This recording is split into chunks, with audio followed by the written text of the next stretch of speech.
cash to 63232. Text costs £2 plus one standard network rate message. You can enter online at gbnews.com/win. Entries cost £2. Or post your name and number to GB07 PO Box 8690 Derby DE1 9TT. UK only. Entrance must be 18 or over. Lines close at 5 p.m. on the 30th of August. Please check the closing time if listening or watching on demand. Good luck.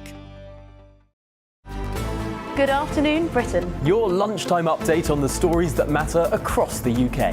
From breaking news and insightful analysis, inspiring stories and lively debates. You're comparing yourself to a former Prime Minister. Which is it? Stay informed, stay updated, stay entertained. I just don't know how anyone would not want to be there. Every weekday from midday. We are Good Afternoon Britain, only on GB News. Britain's news channel.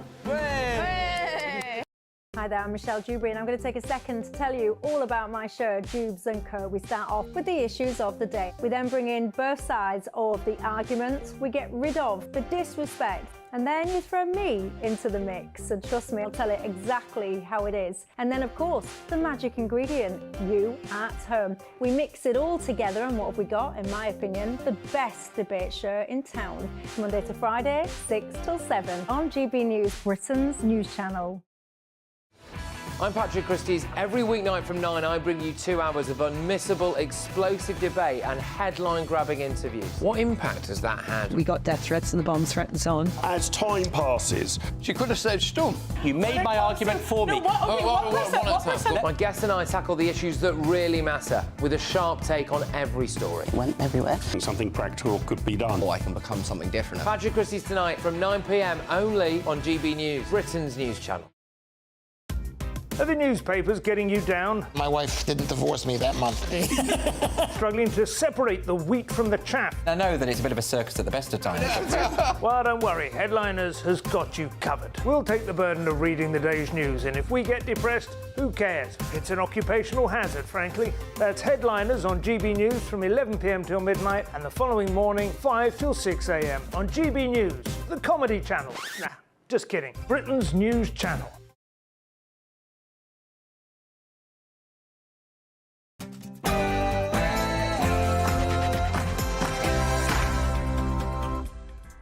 Hello, good afternoon. It is 3 o'clock. This is GB News. We're live on TV, online and on digital radio. I'm Nana Akua. Now, for the next few hours, me and my panel will be taking on some of those big topics that are hitting the headlines right now. This show is all about opinion. It's mine, it's theirs, and of course it's yours. We'll be debating, discussing, and at times we will disagree, but no one will be cancelled. So joining me in the next hour, broadcaster and journalist Danny Kelly, and also broadcaster and author Christine Hamilton. In a few moments' time, we'll be going head-to-head in the clash with businessman and campaigner Ben Habib and also former Labour Defence Minister Ivor Kaplan. Right, coming up in today's show, do you trust Labour on migration? Then for Nana's Niggle, I'll be giving you my verdict on London's Albert Memorial, considered highly offensive. I think some of the words there were colonialism and empire. And this week, my outside guest is a presenter and an extremely recognisable figure in both radio and television. She once went out with a rather famous chaser. Can you guess who she is? Then in clickbait, what do you think happens next?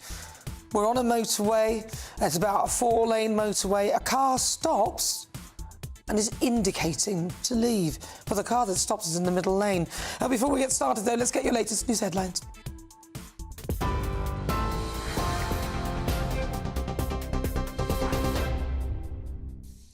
Good afternoon. It's 1 minute past 3. I'm Ray Addison in the GB newsroom. In the US, Donald Trump says nobody warned him of a possible threat in the moments before he was shot by a gunman in Pennsylvania.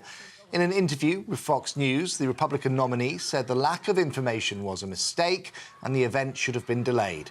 Comes as the Secret Service faces questions over how the would-be assassin was able to wander outside the security perimeter before taking his position on a roof, even after local officers had reported him acting suspiciously.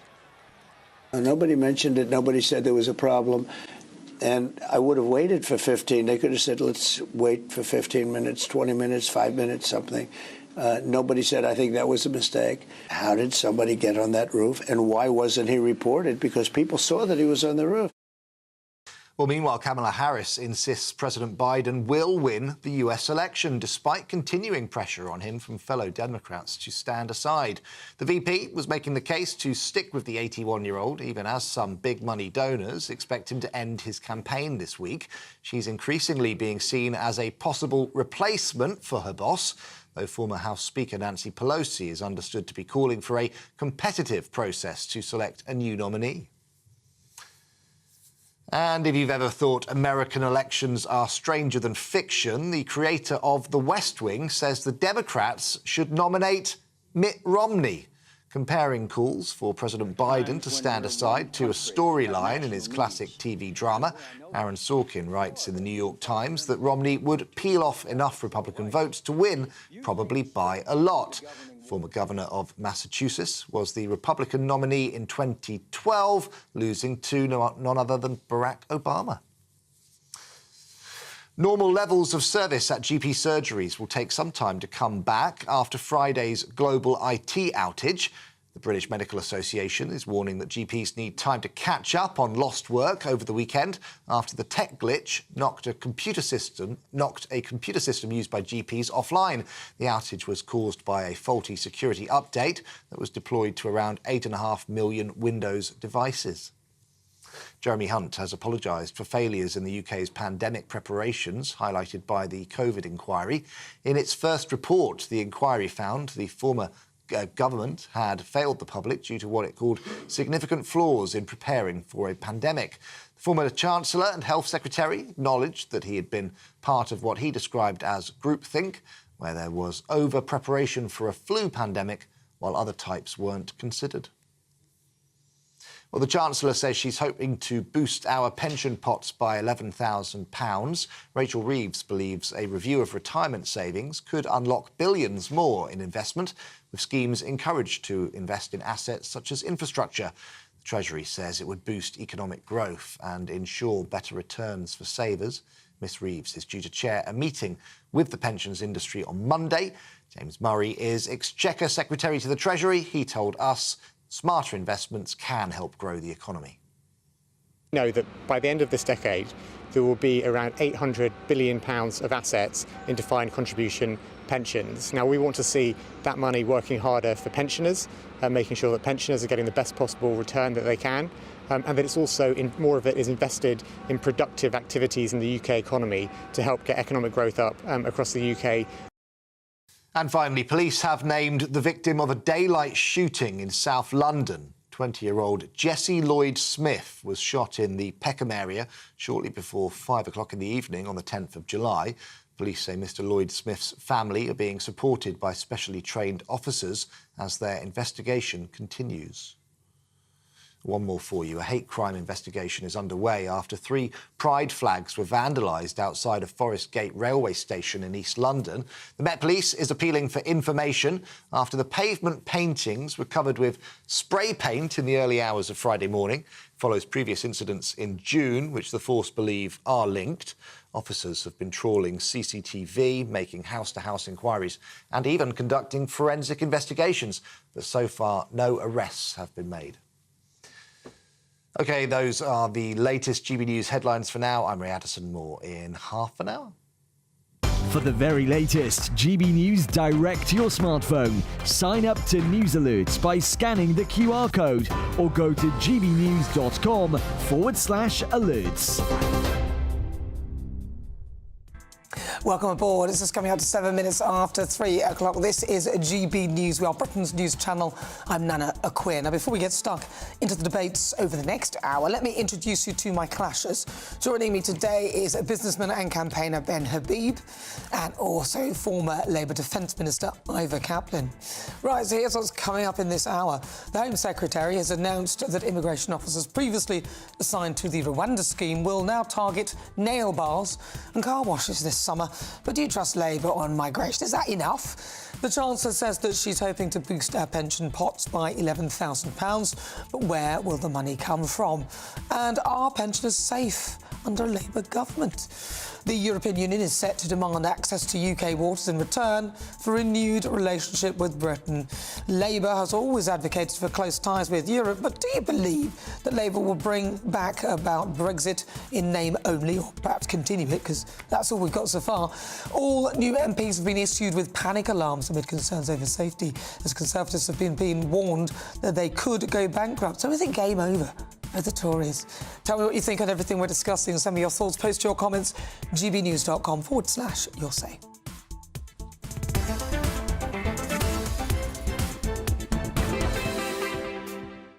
So in a big crackdown, immigration officers will target nail bars and car washes this summer, and that is according to The Sun on Sunday. Now, the Home Secretary, Yvette Cooper, said that 1,000 civil servants who were previously assigned to the Rwanda scheme will now staff a new returns and enforcement programme. Meanwhile, the week exclusive footage for GB News captured dozens of illegal migrants on their way to Britain. Keir Starmer still hasn't found anyone to front the new border command unit he promised. Stop illegal migration. We must also tackle it at source. So today I'm announcing £84 million of new funding for projects across Africa and the Middle East.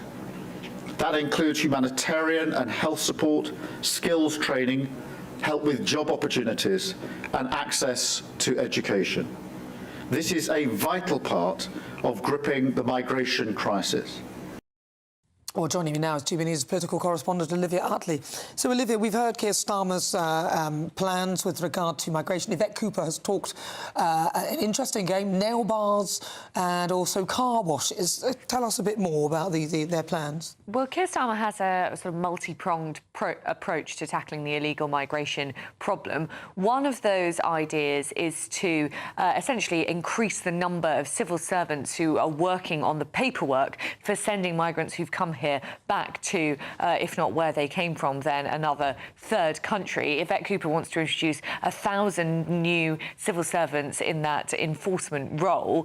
Those will essentially be pen pushers. Unsurprisingly, perhaps, that hasn't sort of caught the imagination of the British public. And there are other strategies that Keir Starmer is pursuing too.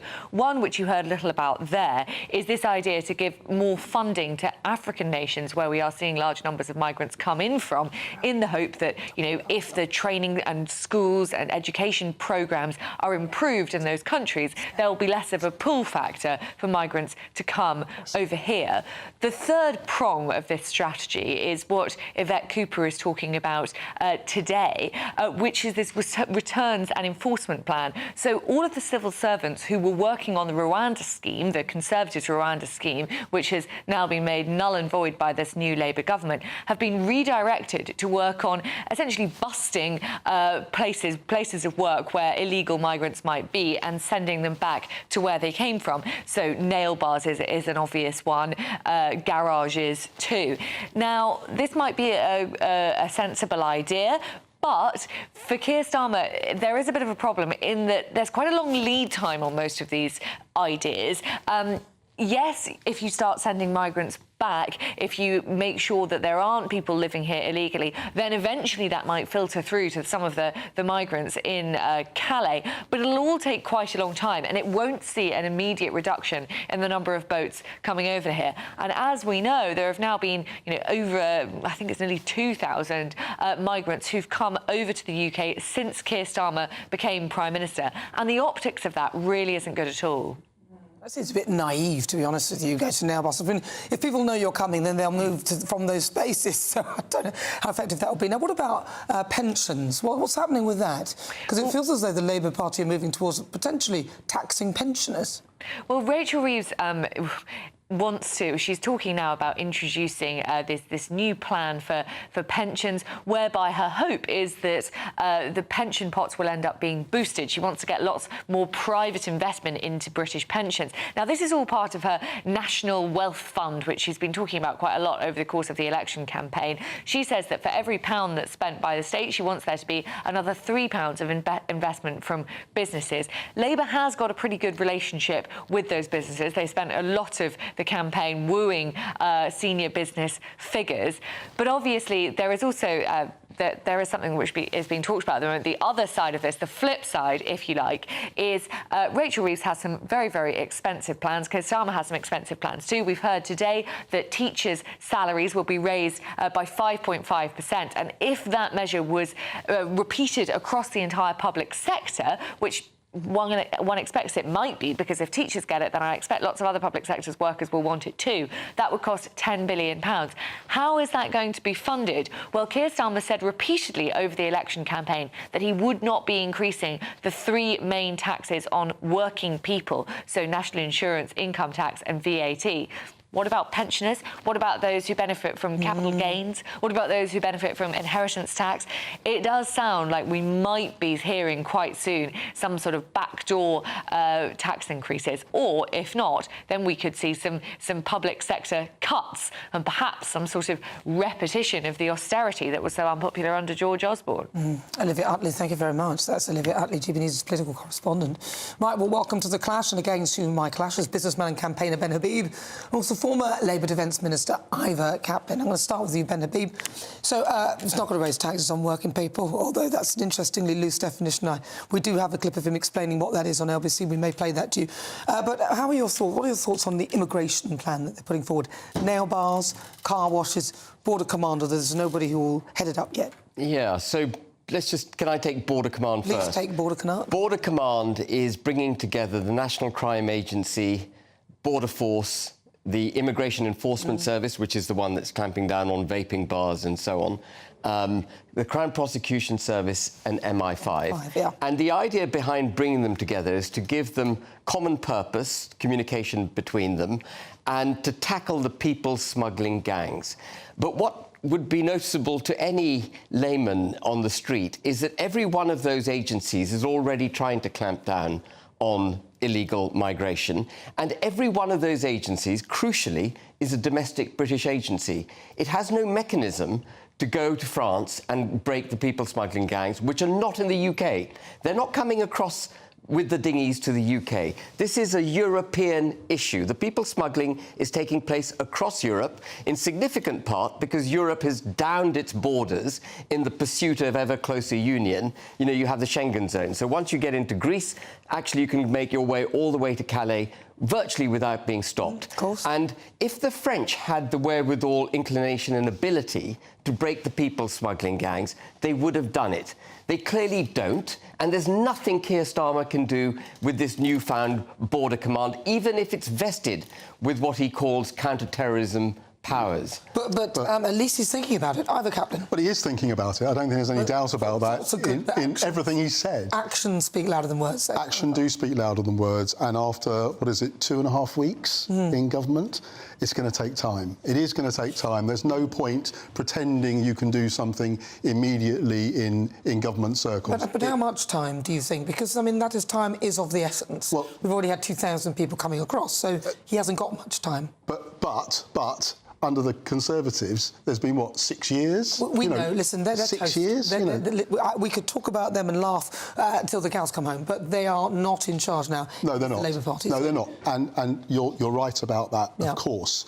And the issue about can you do something quickly, I think that's very, very difficult, partly because of what's just been said in relation to it is happening in France, it's not happening in our waters, so to speak, and that makes it much more difficult in some circles for Britain to do things. But you've got to try and have proper, strong relationships with France and with the rest of Europe, because that may be necessary as these things progress. And that's how you're going to have to do that. It's an internalised organisation within this country. And the point is that he's making is that they're going to go for nail bars, car washes. I mean, come on. That's what they're going to do with them when they get them.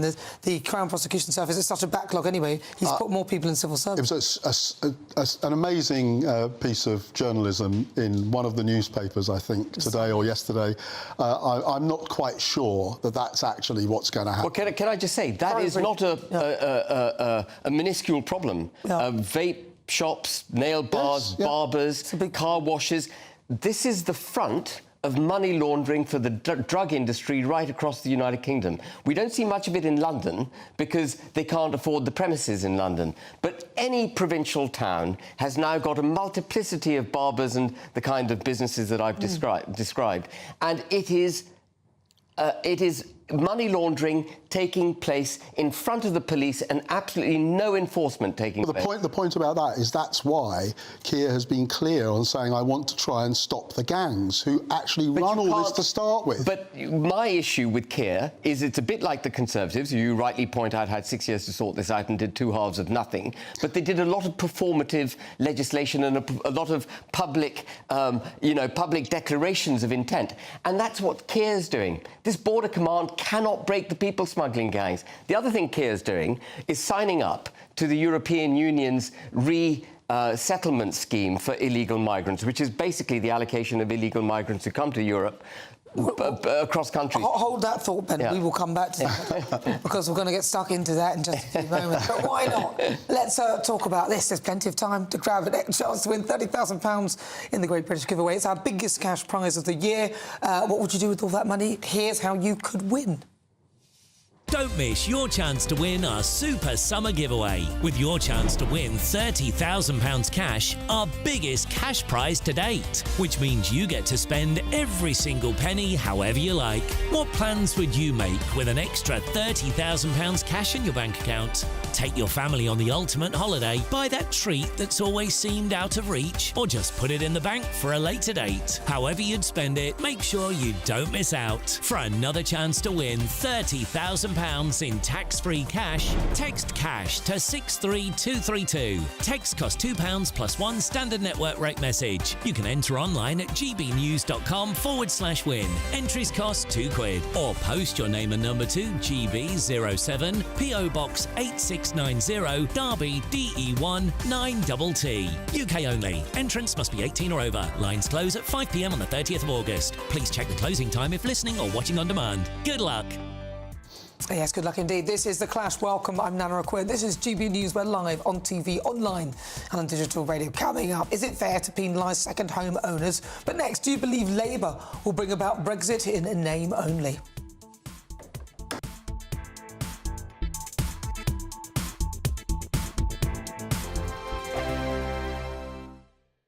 Sunday nights on GB News. From 6, Neil Oliver. At 7, it's Free Speech Nation with Andrew Doyle. At 9, Mark Dolan. And at 11, get set for the week ahead with headliners. Tomorrow's papers tonight. GB News, the People's Channel, Britain's news channel. In the GB newsroom, we bring you the news as it happens. With our team of dedicated journalists across the UK, GB News brings you accurate reporting of the day's topical agenda. When the news breaks, wherever and whenever it's happening, we'll be there. This is GB News, the People's Channel, Britain's news channel. Martin Daubney, weekdays from 3 p.m. King Charles has launched his own aftershave, costing, wait for it, an eye-watering £135 for a 100 millilitre bottle, promising buyers that they can smell just like the gardens of his Highgrove country pile.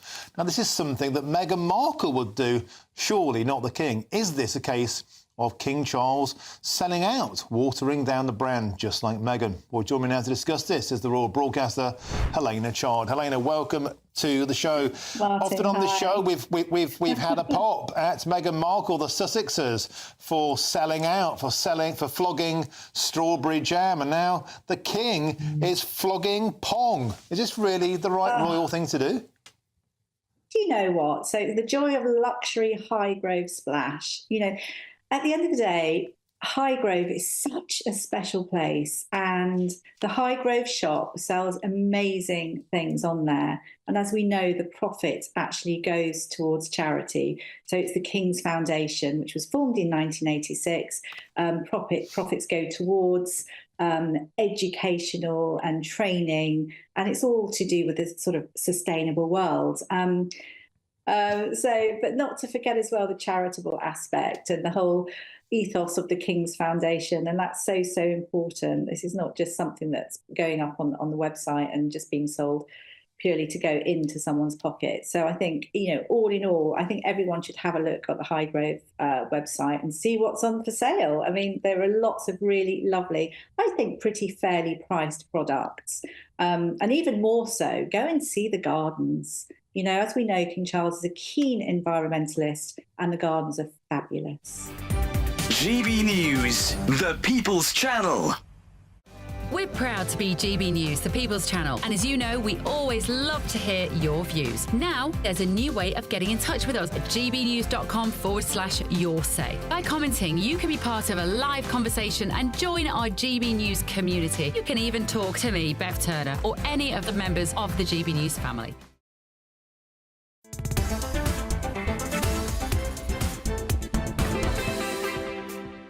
22 minutes after 3 o'clock. Welcome. This is The Clash. I'm Nana Akua.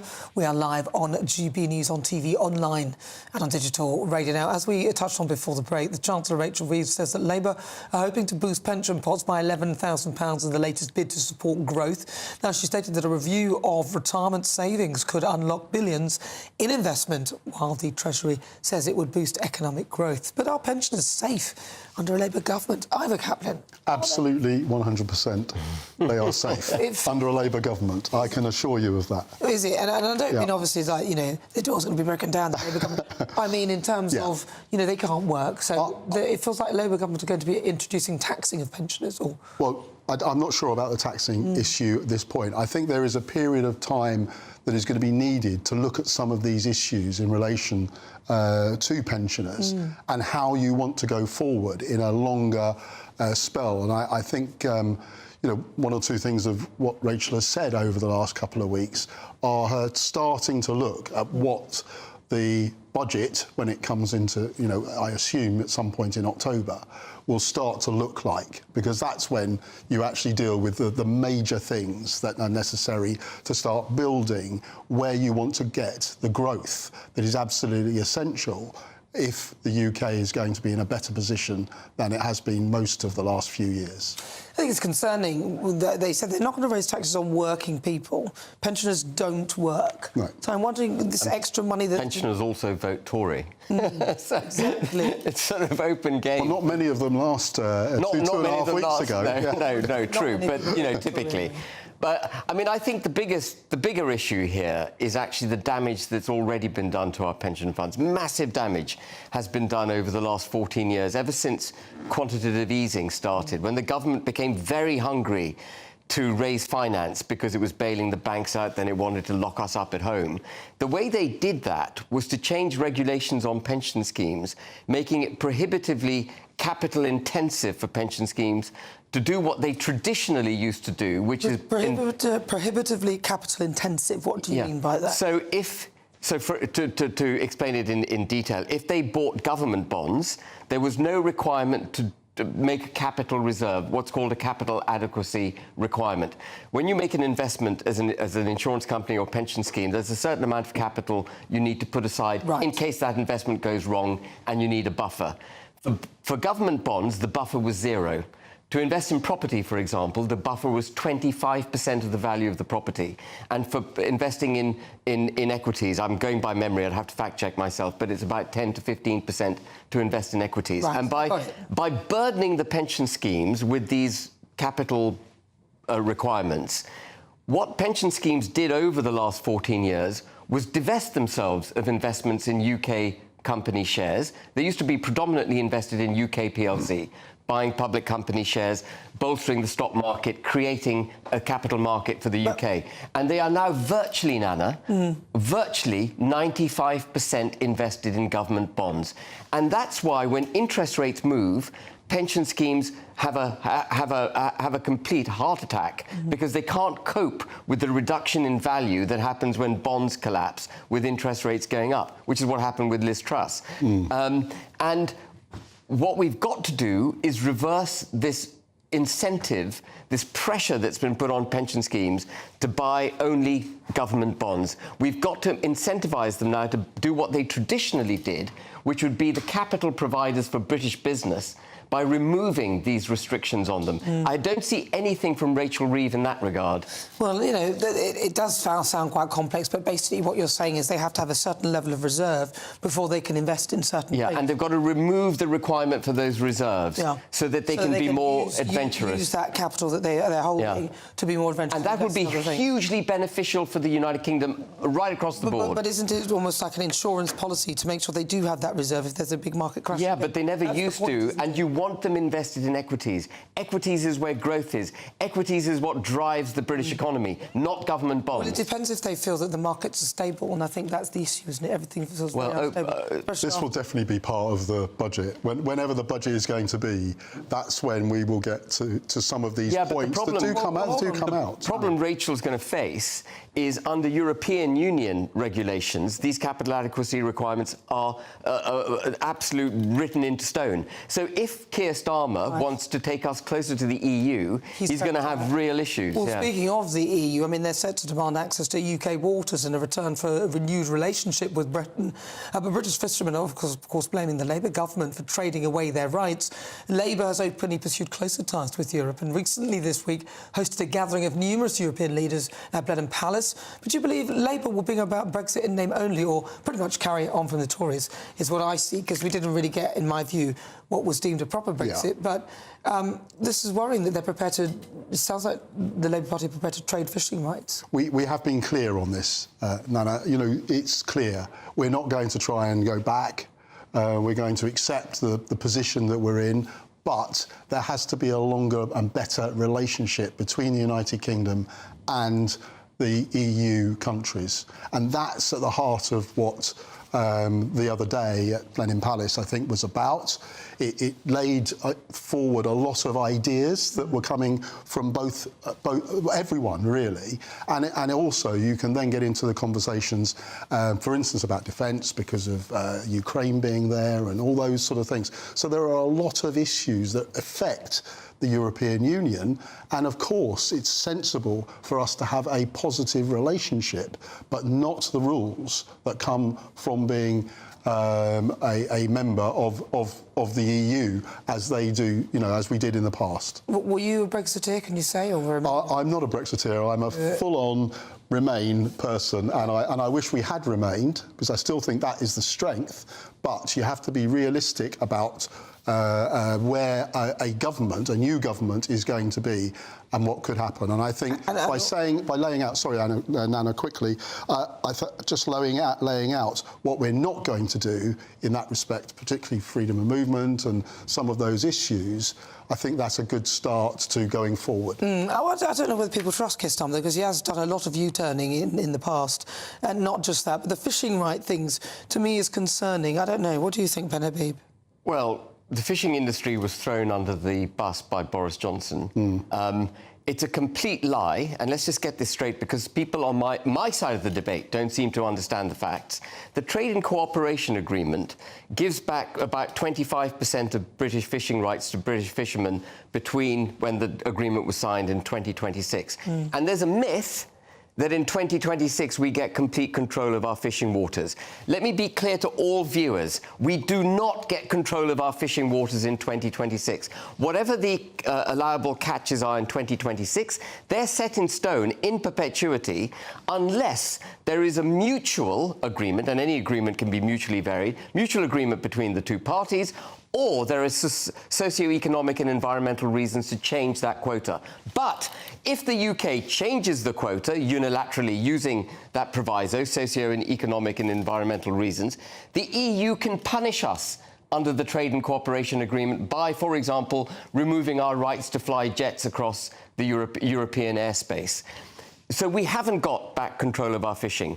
And what the European Union here is effectively saying between the lines is, if you want a closer relationship with the European Union, you will have to come pretty much back into the common fisheries policy, which did so much denuding of British waters over the years that we are a member of the fishery policy. But the other thing I just want to quickly say is that the problem with the Brexit we've got is that we have all the regulations that we had when we were part of the EU, none of the representation.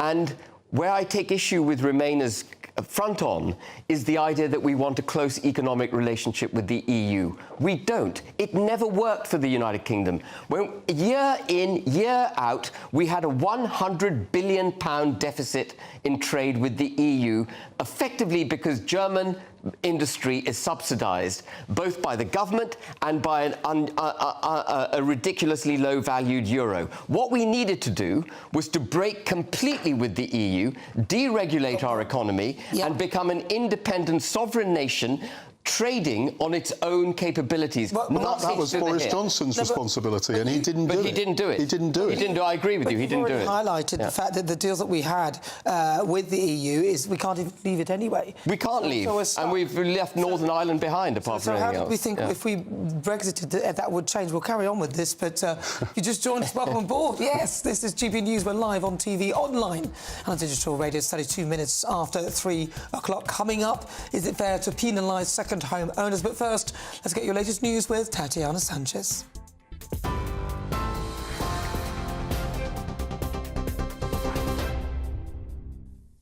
Nana, thank you very much and good afternoon. The top stories this hour from the GB newsroom. Donald Trump says nobody warned him of a possible threat in the moments before he was shot by a gunman in Pennsylvania. In an interview with Fox News, the Republican nominee said the lack of information was a mistake and the event should have been delayed.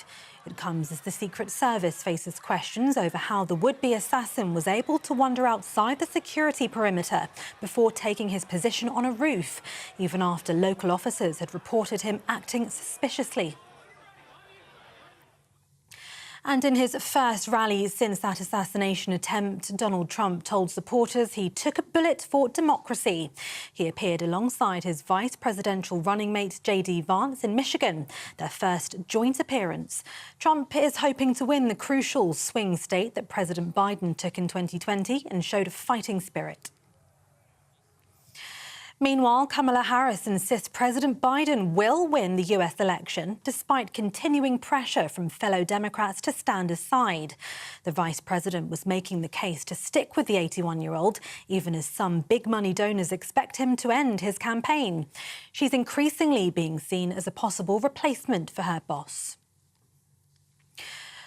Back in the UK, the Chancellor says she's hoping to boost our pension pots by £11,000. Rachel Reeves believes a review of retirement savings could unblock billions more in investment, with schemes encouraged to invest in assets such as infrastructure. The Treasury says it would boost economic growth and ensure better returns for savers. And a hate crime investigation is underway after 3 pride flags were vandalised outside Forest Gate railway station in East London.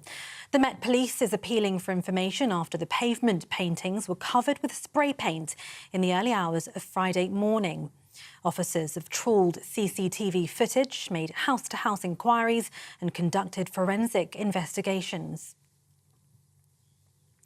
And those are the latest GB News headlines for now. I'm Tatiana Sanchez. More in half an hour.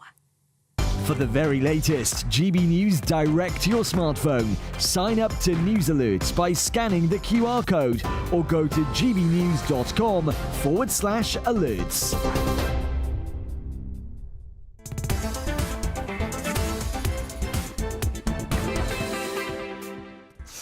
Coming up, my niggle, Nana's niggle. I'll be giving my verdict on the London Albert Memorial, which is considered highly offensive.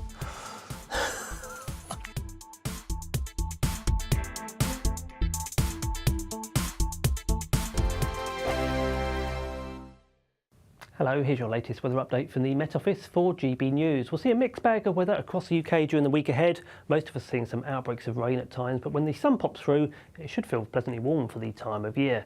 We've seen a ridge of high pressure moving in from the west, giving plenty of fine weather across many areas today, but notice low pressure gathering out there towards the west of Ireland, and that'll start to push outbreaks of rain in across Northern Ireland, eventually reaching parts of southern Scotland and the north of England into the early hours of Monday. Some of that rain turning quite heavy in nature by Monday morning itself. Whereas towards the north, we'll see some clear spells. And outbreaks of rain will also work in across Wales and the far southwest of England, but elsewhere across England and Wales we'll see some clearer spells, holding up at 14 or 15 Celsius, so quite a mild night in the south, but turning quite chilly under the clear spells towards the far north of Scotland. So the new working week gets off to a fine start across the far north of Scotland. 1 or 2 showers, but plenty of sunshine to start Monday here. Whereas across central and southern parts of Scotland, more in the way of cloud around. There'll be some outbreaks of rain, locally on the heavy side, and a few heavy bursts still across parts of Northern Ireland, in 2 parts of northern England too. So a pretty damp start across these central parts of the UK. Further south, outbreaks of rain moving in across Wales into some western parts of England, whereas across central, eastern and southeastern England, Monday gets off to a fine start, there'll be some sunshine around, and temperatures not doing too badly at this stage either.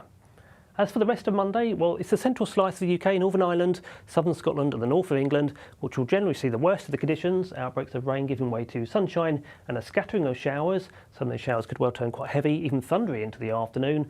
Across England and Wales, outbreaks of rain clear away towards the east, giving way to a much brighter afternoon, and some brightness towards the far north of Scotland too. In the sunshine in the southeast, we'll see highs of 24 or 25 Celsius. Into the evening on Monday, further outbreaks of rain will push in across Northern Ireland. We'll hold on to some showers across parts of Scotland, the north of England, across parts of Wales and the southwest of England too. Elsewhere, a fine end to the day. Fine for many around the middle part of the coming week, but by Thursday we'll see further outbreaks of rain moving in from the west and quite warm when the sunshine comes through. Mark Dolan tonight is your weekend dose of news, debate and entertainment. This sounds like a wild conspiracy theory. Don't miss My Big Opinion, Mark Meets, and My Take at 10. Democracy is a funny old thing. And we don't do boring, not on my watch. I just won't have it. Go and get another glass of that bubbly, you've earned it. That's Mark Dolan tonight, Saturday and Sunday, 9 to 11, only on GB News, the People's Channel, Britain's news channel. I'm Patrick Christie's. Every weeknight from 9, I bring you 2 hours of unmissable, explosive debate and headline-grabbing interviews. What impact has that had? We got death threats and the bomb threats on. As time passes, she could have said Storm. You made my argument for me. My guest and I tackle the issues that really matter, with a sharp take on every story. It went everywhere. Something practical could be done. Or I can become something different. Patrick Christie's tonight from 9 p.m. only on GB News, Britain's news channel.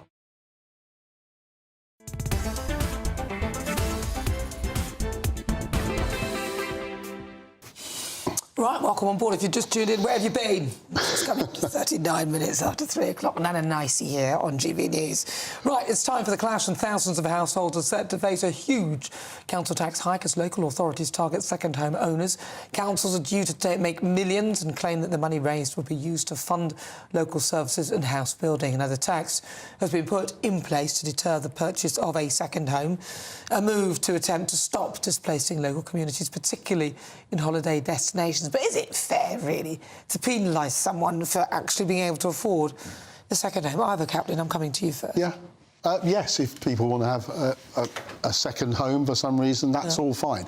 But everyone has to pay council tax, and that's something that you have to make sure happens, because what has happened in the last few years is the council tax has constantly been reduced by governments, and that has meant that services that local authorities of all sorts, not particularly political sorts, but they can't actually do everything they need to do.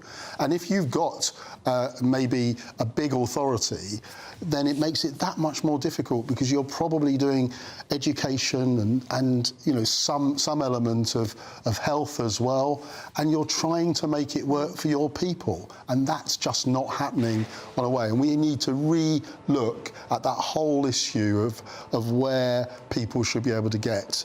But people are charged council tax on a second home anyway. I mean, you are. Yeah. But usually it's a bit of a discounted rate if it's got furniture, and then you pay. But if it's before, if it was empty, you could get away with not paying anything. But the rules have completely changed. Well, this is penalising them. It's twice the council tax. They have to pay double the council tax. Yeah. It used to be half the council tax if you had a second home. Now it's double. And I have some sympathy, obviously, with your view that people should pay their council tax if you own a property. But what this is symptomatic of, well, it's symptomatic of 2 things. One, the breakdown of local councils across the country, unable to afford to discharge their obligations, and there's a whole host of reasons for that, including net zero right at the heart of it. But also, it attests to the utter failure of the United Kingdom to keep up with the number of homes that are required to be built in this country, and the appropriate homes for the people who need them, which is also partly to do with the unbridled immigration that we've experienced, particularly in the last 5 years, but over the last 27, sorry, forgive me. You know, we've had far too much immigration. We've had more people come to this country in the last 25 years than in all of history before that. But building homes is going to be a really interesting but difficult area, because what's going to happen is someone's going to say, we need 1,000 homes here.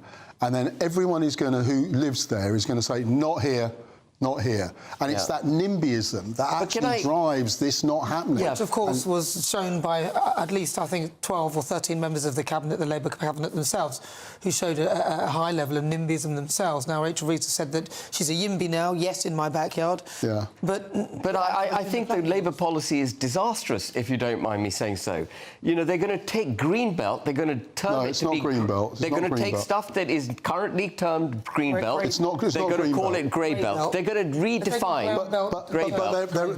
There are areas. Yeah, but this, can I just finish? Okay. So it's disastrous because they're going to build absolute monstrosities, cheap build, produced to the lowest possible standard, but completely disproportionately insulated in order to meet net zero. One of the biggest problems with new build now is mould because of the regulations for net zero. But the other thing that really gets me down is the hollowing out of town centres right across the United Kingdom, where you've got a restrictive planning regime, where offices above shops should be converted to residential ahead of ripping up our green belt, but they aren't because of the regulations in place. On to the second home. Double money. It's not green belt. It's grey belt.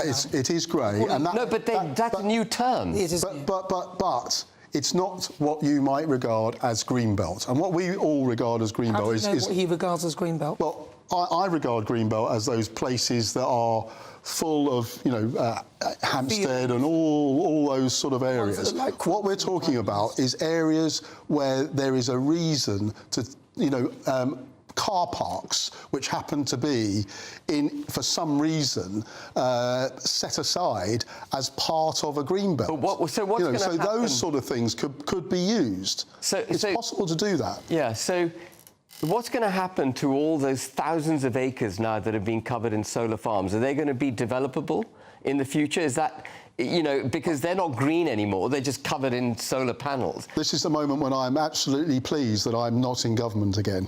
You know, I mean, I don't really want to make decisions like that. What they need to do... But that is an understandable series of decisions that are going to have to be made. If you want to create 1.5 million new houses or new housing for people, then you're going to have to make decisions. But we wouldn't need that. Why can't you put solar panels on top of the houses you're building and try and get more people with solar panels on their own homes rather? But there are some really good examples of that, aren't there? Which we need for food, and also there are animals in the environment who are going to die as a result of this. I mean, it's extraordinary. There are examples of very good solar powers across various places.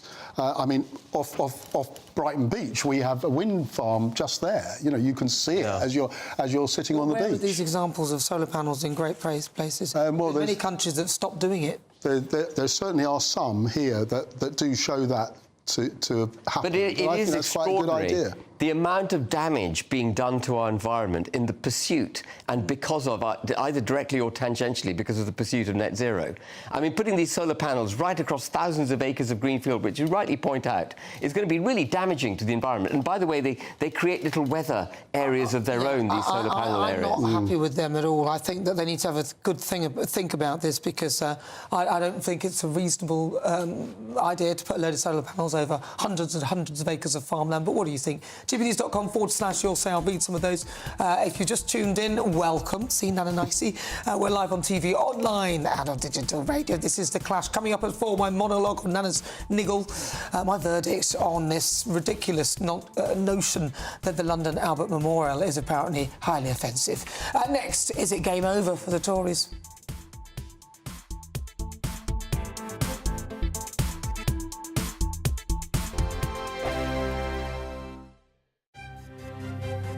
GB News Breakfast, every day from 6 a.m. No, it wasn't just us who celebrated the big football match on Saturday. Prince William was in the crowd in Dusseldorf and couldn't help but show his relief when England scored. And over the weekend, it was also announced that the Prince of Wales is set to star in a new two-part documentary on ITV covering his mission to try and eradicate homelessness. Well, let's talk about this and much, much more with Angela Levin, royal biographer, who joins us in the studio. I'm glad to hear that this documentary's been made, Angela, because I worried that he made this big announcement about homelessness, and I thought, goodness me, here is somebody who could maybe do something about this. And then it's all seemed to have gone quiet. He's been very busy with it, actually. He's gone all over the country to see different areas and how they have been, and to try and change people's attitude to homelessness, that they're people who need help and want to get back into a normal life. I think it was 2009, he slept out in the street to see for himself what it was like. And he also helped people who are selling the magazines, the big issue. So I think he was actually just covering the basic about what it was like for him and how he can now help other people. He and Catherine are putting £3 million straight away into that, and it's going to be... Where does that money come from? Their own foundation, you know. Oh, yeah. Yeah, so they're not taking it from our tax or anybody else's. He wants to do this so badly because of his mother. You know, she took them to see people who were homeless, and even if he can't do everyone, he can help people be kind and understanding. GB News, the People's Channel. Sunday nights on GB News. From 6, Neil Oliver. At 7, it's Free Speech Nation with Andrew Doyle. At 9, Mark Dolan. And at 11, get set for the week ahead with headliners. Tomorrow's papers tonight. GB News, the People's Channel, Britain's news channel. If you want your news to be straight talking... This is a nightmare for the Conservatives again. Down to earth. It's not just Nottingham where this is happening, is it? And most importantly, honest. Hard-working, middle-class taxpayers, they'll get their book thrown at them. Then catch me, Martin Daubney, Monday to Friday, 3 till 6 p.m. on GB News, Britain's news channel. Every Saturday, 10 till 12, we'll bring you all of the news that you need to know. We'll also remind you that there is so much to smile about. It's my favourite time of the week. I get to relax, enjoy some light-hearted stories, and let Ellie teach me about fashion too. That's Saturday Morning Live, every Saturday, 10 till 12. Only on GB News, Britain's news channel.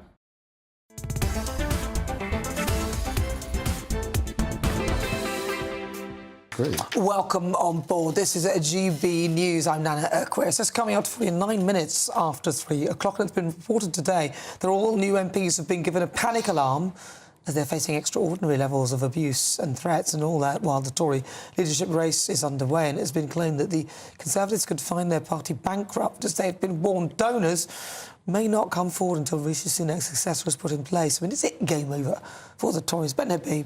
It is game over for the Tories. It's been a very long decline for the Tories. You know, they used to have 3 or 4 million in their membership. They now have 150,000. And in the pursuit of better finances, someone in the party thought last year it was a good idea to increase the membership fee from £25 to £39 a year. I don't know if you saw that, a 56% increase.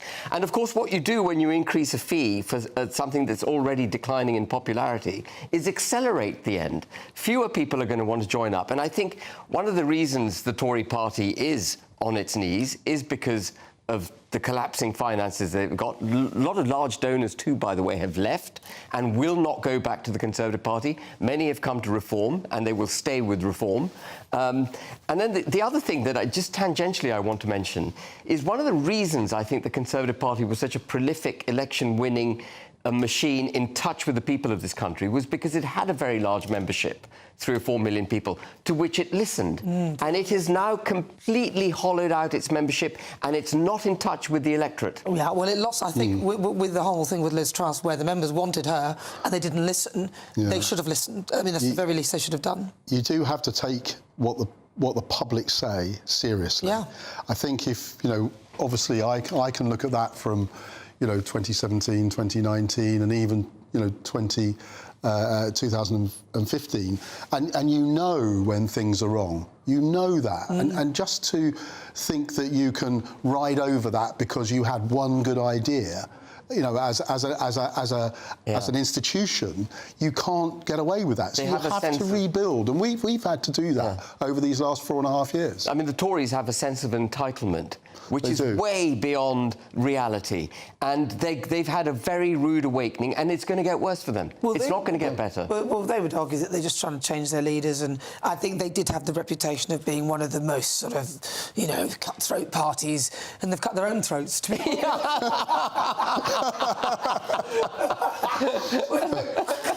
I definitely wasn't. I definitely wasn't expecting that. Oh dear. I don't know what to say after that. I do think. I mean, listening to Jeremy Hunt this morning, I did for the first time hear someone senior in the party actually say, apologies and it was wrong what we got to, and all those sort of things that he comments, and that's a very reasonable position to take for a member of Parliament. But he's only going to be one of that, whatever it is, 110 or 120, and it's not going to make any difference unless the party actually does start to look at what it needs to do. We had to do that after getting rid of Corbyn, and I'm pleased that we did. And under Keir Starmer, at least that change has really worked. It just depends if they listen to each other and anybody else. I don't know whether there is that. But listen, we've had lots of messages coming in. Ox says wind farms produce super expensive electricity and only when the sun is shining. Good point. Keir's referring to what you said, Ivor. A car park on Greenbelt will be there for a purpose, such as visiting the Greenbelt. Greenbelt should be preserved for our wildlife and the enjoyment of future generations. I agree with them. And then James Downey, he's a member, says, don't worry, Ben and Nana. Trump, when he is in office, is immediately cancelling the fake, phony net zero climate scam. He stated this again yesterday at the rally in Michigan. He called it out as a global money-making scam, which is what it is, and the wisest of us knew all along. God bless Trump, that's what we're getting out there. If he can do it. If he can do it, I think he probably can. And then on council tax and everything else, Nick says, why should landlords be penalised for local councils wasting funding on snowflake projects, all at double rates on property? Add to that all the red tape, and like Scotland, you will have empty properties stood piled by banks and hedge funds. Yeah, it's interesting, isn't it, that that's the views of our views. Yeah, good thoughts. They're so clever out there, really. And that's another reason we should listen to the people. They know what's going on. Well, we are the People's Channel, as you know that. GB News. We're live on TV, online and on digital radio. Stay tuned, loads more to come. I have a Nana's Niggle, where I'll be talking about the Albert Memorial, as to why it's suddenly become something that is terrible, and you hear the words, what is it? Whatever. But listen, still to come, the Great British Debate. So I'm asking, do you believe Labour will stick to their pledge on tax? Let's get an update with your weather. Don't go anywhere.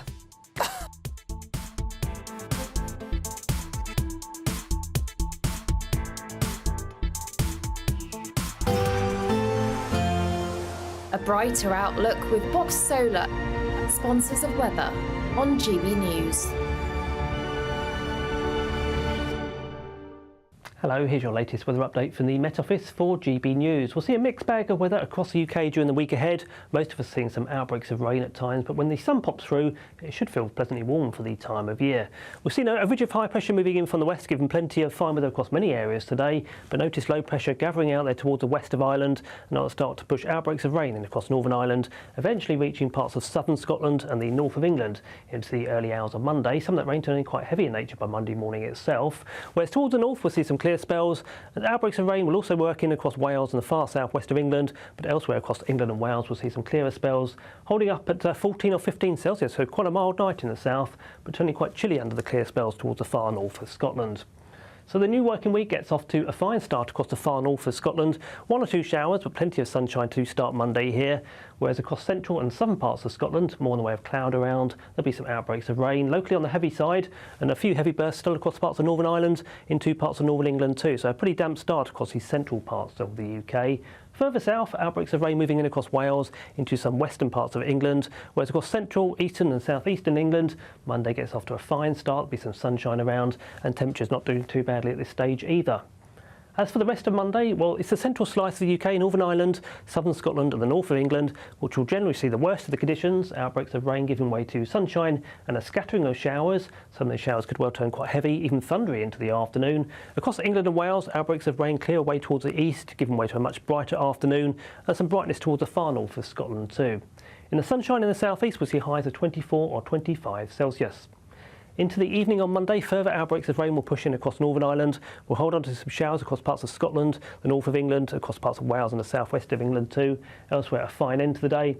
Fine for many around the middle part of the coming week, but by Thursday we'll see further outbreaks of rain moving in from the west and quite warm when the sunshine comes. Looks like things are heating up. Boxed boilers, sponsors of weather on GB News.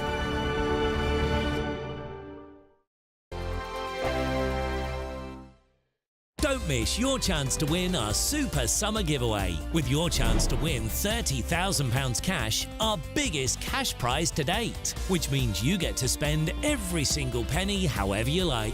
What plans would you make with an extra £30,000 cash in your bank account? Take your family on the ultimate holiday, buy that treat that's always seemed out of reach, or just put it in the bank for a later date. However you'd spend it, make sure you don't miss out. For another chance to win £30,000 in tax-free cash, text CASH to 63232. Text costs £2 plus one standard network rate message. You can enter online at gbnews.com/win. Entries cost £2. Or post your name and number to GB07 PO Box 8690 Derby DE1 9TT. UK only. Entrance must be 18 or over. Lines close at 5 p.m. on the 30th of August. Please check the closing time if listening or watching on demand. Good luck. Mark Dolan tonight is your weekend dose of news, debate and entertainment. This sounds like a wild conspiracy theory. Don't miss My Big Opinion, Mark Meets and My Take at 10. Democracy is a funny old thing. And we don't do boring, not on my watch. I just won't have it. Go and get another glass of that bubbly, you've earned it. That's Mark Dolan tonight, Saturday and Sunday, 9 to 11, only on GB News, the People's Channel, Britain's news channel. Are the newspapers getting you down? My wife didn't divorce me that month. Struggling to separate the wheat from the chaff? I know that it's a bit of a circus at the best of times. Well, don't worry, Headliners has got you covered. We'll take the burden of reading the day's news, and if we get depressed, who cares? It's an occupational hazard, frankly. That's Headliners on GB News from 11 p.m. till midnight, and the following morning, 5 till 6 a.m. on GB News, the comedy channel. Nah, just kidding. Britain's news channel. Good afternoon, Britain. Your lunchtime update on the stories that matter across the UK. From breaking news and insightful analysis, inspiring stories and lively debates. You're comparing yourself to a former Prime Minister. Which is it? Stay informed, stay updated, stay entertained. I just don't know how anyone would not want to be there. Every weekday from midday. We are Good Afternoon Britain, only on GB News. Britain's news channel. Hi there, I'm Michelle Dewberry and I'm going to take a second to tell you all about my show, Dubes & Co. We start off with the issues of the day. We then bring in both sides of the argument. We get rid of the disrespect. And then you throw me into the mix. And trust me, I'll tell it exactly how it is. And then, of course, the magic ingredient, you at home. We mix it all together and what have we got, in my opinion, the best debate show in town. Monday to Friday, 6 till 7 on GB News, Britain's news channel.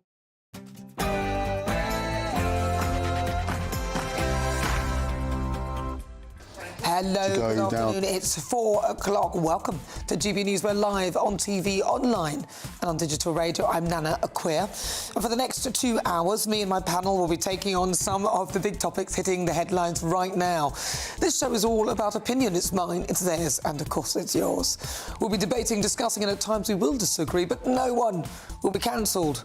And joining me today, it's broadcaster and author Christine Hamilton and also broadcaster and journalist Danny Kelly. Now, in my niggle in a few moments' time, I'll be discussing the ridiculous decision of the Royal Parks to brand the Albert Memorial as highly offensive. Really? And then stay tuned for the Great British Debate. And so I'm asking, do you believe Labour will stick to their pledge on tax? And in case you were wondering, this is how Labour leader Sir Keir Starmer defines a working person. The person I have in my mind, Nick, when I say working people is people who earn their living, rely on our services and don't really have the ability to write a cheque when they get into troubles. Yeah, they're not going to raise tax on those people. That sounds like everybody. Coming up, my outside guest is a showbiz journalist who's interviewed big names, including Anton de Beck and Lady Colin Campbell. Have you guessed any closer? She's often sporting a very good-looking swimming suit as well on her Instagram. Right, anyway, she's on the way, but guess what happens next? Now, in this clip, we have this car driving. It's on the motorway. It's like a 4 or 5 lane motorway. And then you see it sort of come to a stop. But what happens next? Stay tuned. But before we get started, let's get your latest news with Tatiana Sanchez.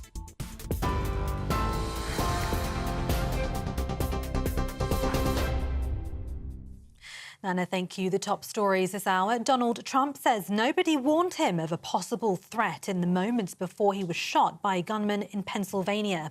In an interview with Fox News, the Republican nominee said the lack of information was a mistake and the event should have been delayed. It comes as the Secret Service faces questions over how the would-be assassin was able to wander outside the security perimeter before taking his position on a roof, even after local officers had reported him acting suspiciously. Nobody mentioned it. Nobody said there was a problem.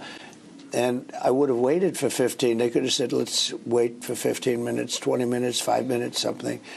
Nobody said, I think that was a mistake. How did somebody get on that roof? And why wasn't he reported? Because people saw that he was on the roof. Meanwhile, Kamala Harris insists President Biden will win the US election despite continuing pressure on him from fellow Democrats to stand aside. The vice president was making the case to stick with the 81-year-old, even as some big money donors expect him to end his campaign. She's increasingly being seen as a possible replacement for her boss, though former House Speaker Nancy Pelosi is understood to be calling for a competitive process to select a new nominee. And if you've ever thought American elections are stranger than fiction, the creator of The West Wing says the Democrats should nominate Mitt Romney, comparing calls for President Biden to stand aside to a storyline in his classic TV drama. Aaron Sorkin writes in the New York Times that Romney would peel off enough Republican votes to win, probably by a lot. The former governor of Massachusetts was the Republican nominee in 2012, losing to Barack Obama. Back home, normal levels of service at GP surgeries will take some time to come back after Friday's global IT outage. The British Medical Association warns GPs need time to catch up on lost work over the weekend after the glitch knocked a computer system used by GPs offline. The outage was caused by a faulty security update that was deployed to around 8.5 million Windows devices. Jeremy Hunt has apologised for failures in the UK's pandemic preparations highlighted by the COVID inquiry. In its first report, the inquiry found the former government had failed the public due to what it called significant flaws in preparing for a pandemic. The former Chancellor and Health Secretary acknowledged that he had been part of what he described as groupthink, where there was over-preparation for a flu pandemic while other types were not considered. The Chancellor says she's hoping to boost our pension pots by £11,000.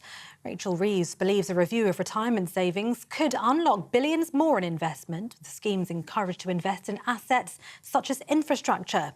The Treasury says it would boost economic growth and ensure better returns for savers. Ms Reeves is due to chair a meeting with the pensions industry tomorrow. Exchequer Secretary to the Treasury James Murray told GB News that smarter investments can help grow the economy.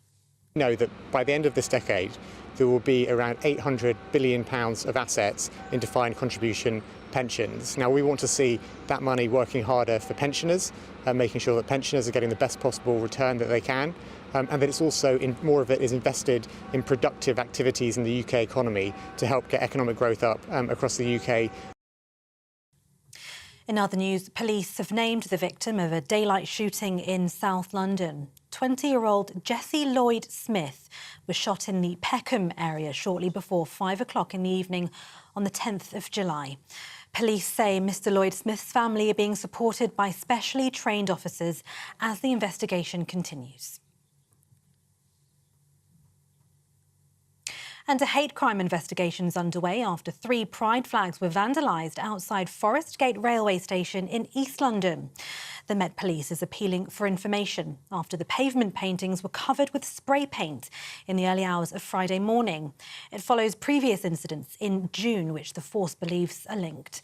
Officers have trawled CCTV, made house-to-house inquiries and conducted forensic investigations, but so far no arrests have been made. And those are the latest GB News headlines for now. I'm Tatiana Sanchez. More from me in half an hour.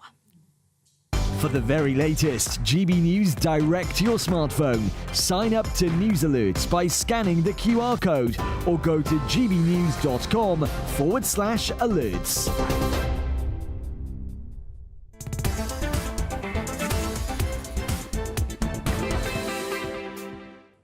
Good afternoon. It's fast approaching 7 minutes after 4 o'clock. This is GB News. We are Britain's news channel. We're live on TV, online and on digital radio. I'm Nana Akua. Things have been quiet on the wallflower of woke merry-go-round, and I had hoped that this sort of thing had gone away and that common sense had finally returned as we focus on the extremely serious issues that face this country and indeed the world. But oh no, just when I thought it was safe, here we go round again. The target this time is one of the most recognisable landmarks in London. Standing at 176 feet tall, the Albert Memorial, built by Queen Victoria.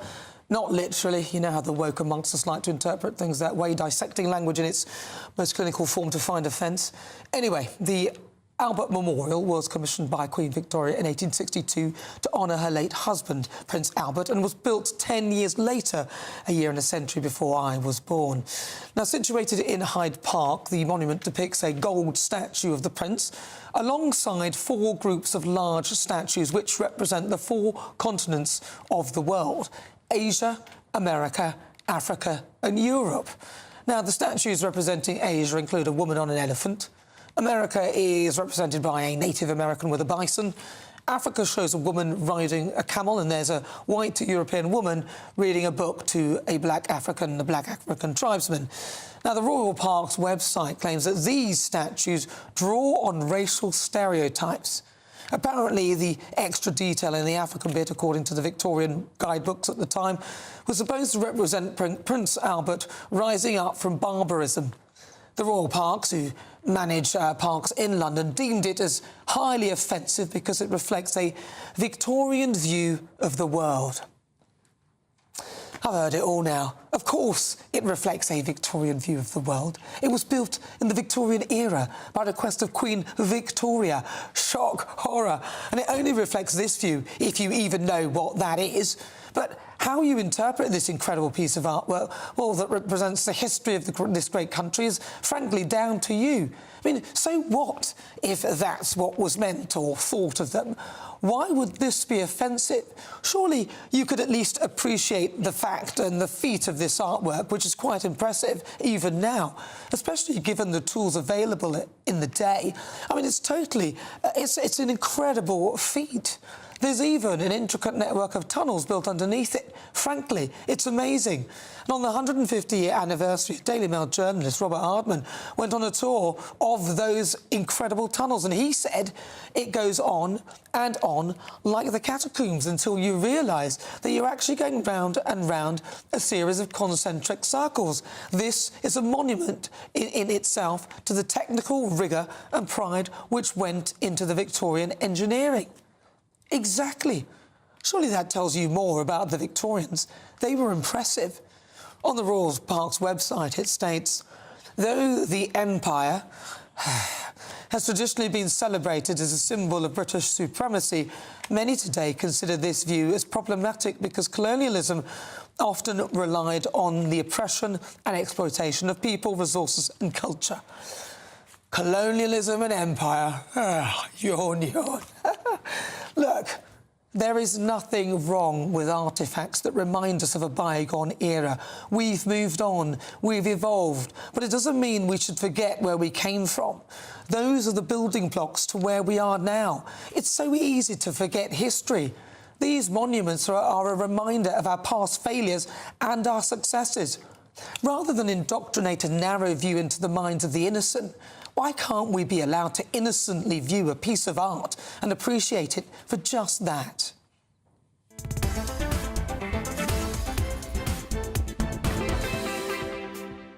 But before we get stuck into the debates, here's what else is coming up today. For the Great British Debate this hour, I'm asking, do you believe Labour will stick to their pledge on tax? The new Labour government is set to give teachers and nurses an above-inflation 5.5% pay rise to avert further strike action. But experts are warning they can only be paid for by raising taxes or increasing borrowings. So for the Great British Debate this hour, I'm asking, do you believe Labour will stick to their pledge on tax? At 4:50, it's Worldview time. We'll cross live to Los Angeles to speak to Paul Dudridge. He's the host of the Politics People podcast and get the latest from what's going on in the US. Plus, we'll go live to Urugela to get the latest from Israel. Then at 5 o'clock, my outside guest, well, she's a well-known showbiz journalist who recently experienced heartbreak when her relationship ended with a well-known chaser. That's coming up in the next hour. As ever, send me your thoughts. Post your comments, gbnews.com/your say.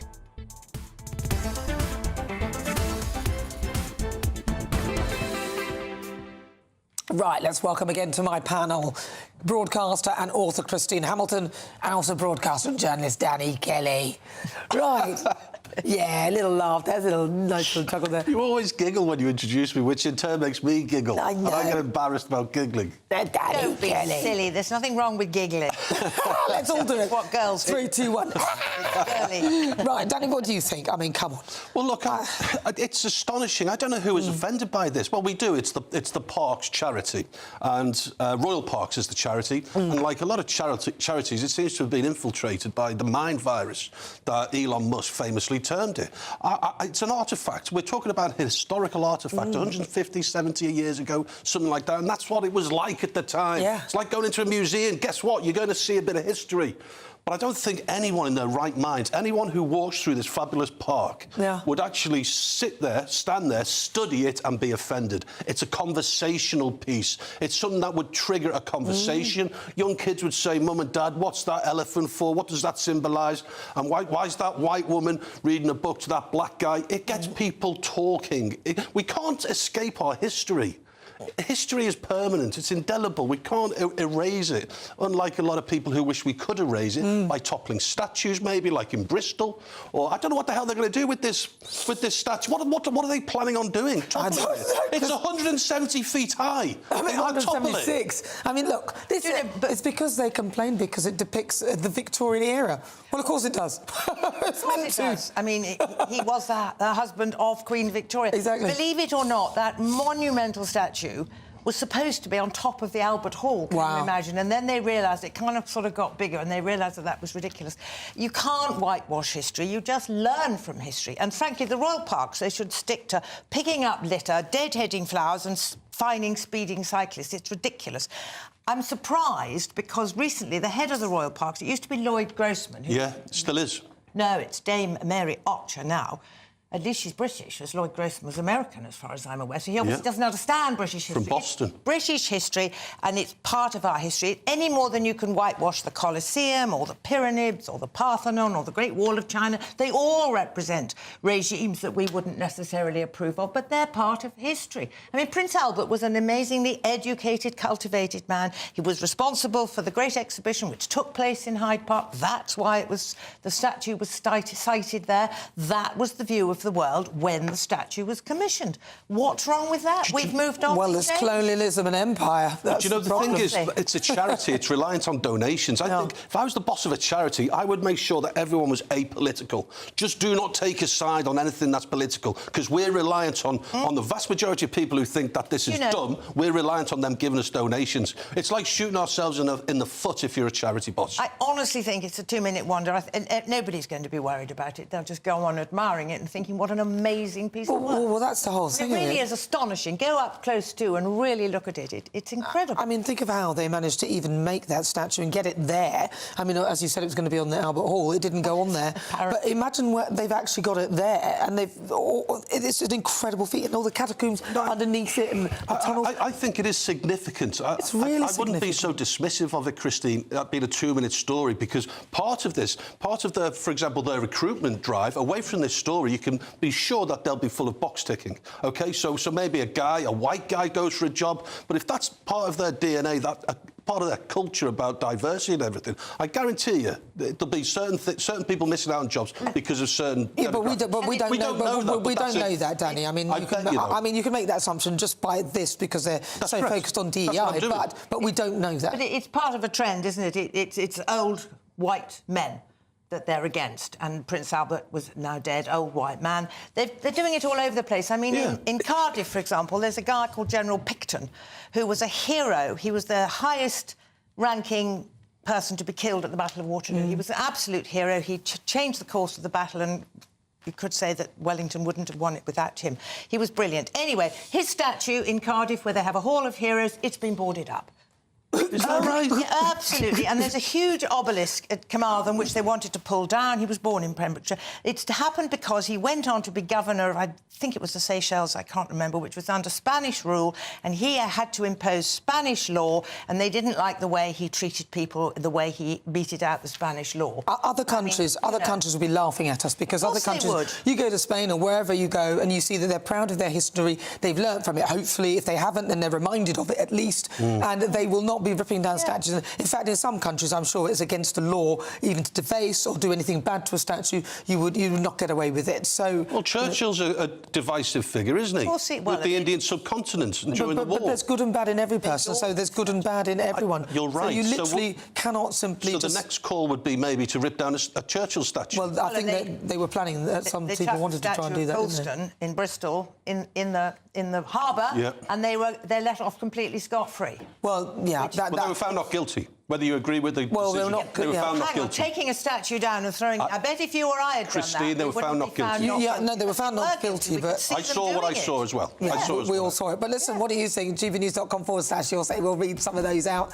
Now, listen, before we move on, there's still plenty of time to grab your chance to win £30,000 in our Great British giveaway. It's the biggest cash prize ever here on GB News.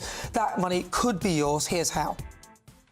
Don't miss your chance to win our Super Summer Giveaway. With your chance to win £30,000 cash, our biggest cash prize to date, which means you get to spend every single penny however you like. What plans would you make with an extra £30,000 cash in your bank account? Take your family on the ultimate holiday, buy that treat that's always seemed out of reach, or just put it in the bank for a later date. However you'd spend it, make sure you don't miss out. For another chance to win £30,000 in tax-free cash, text CASH to 63232. Text costs £2 plus one standard network rate message. You can enter online at gbnews.com/win. Entries cost £2. Or post your name and number to GB07 PO Box 8690 Derby DE1 9TT.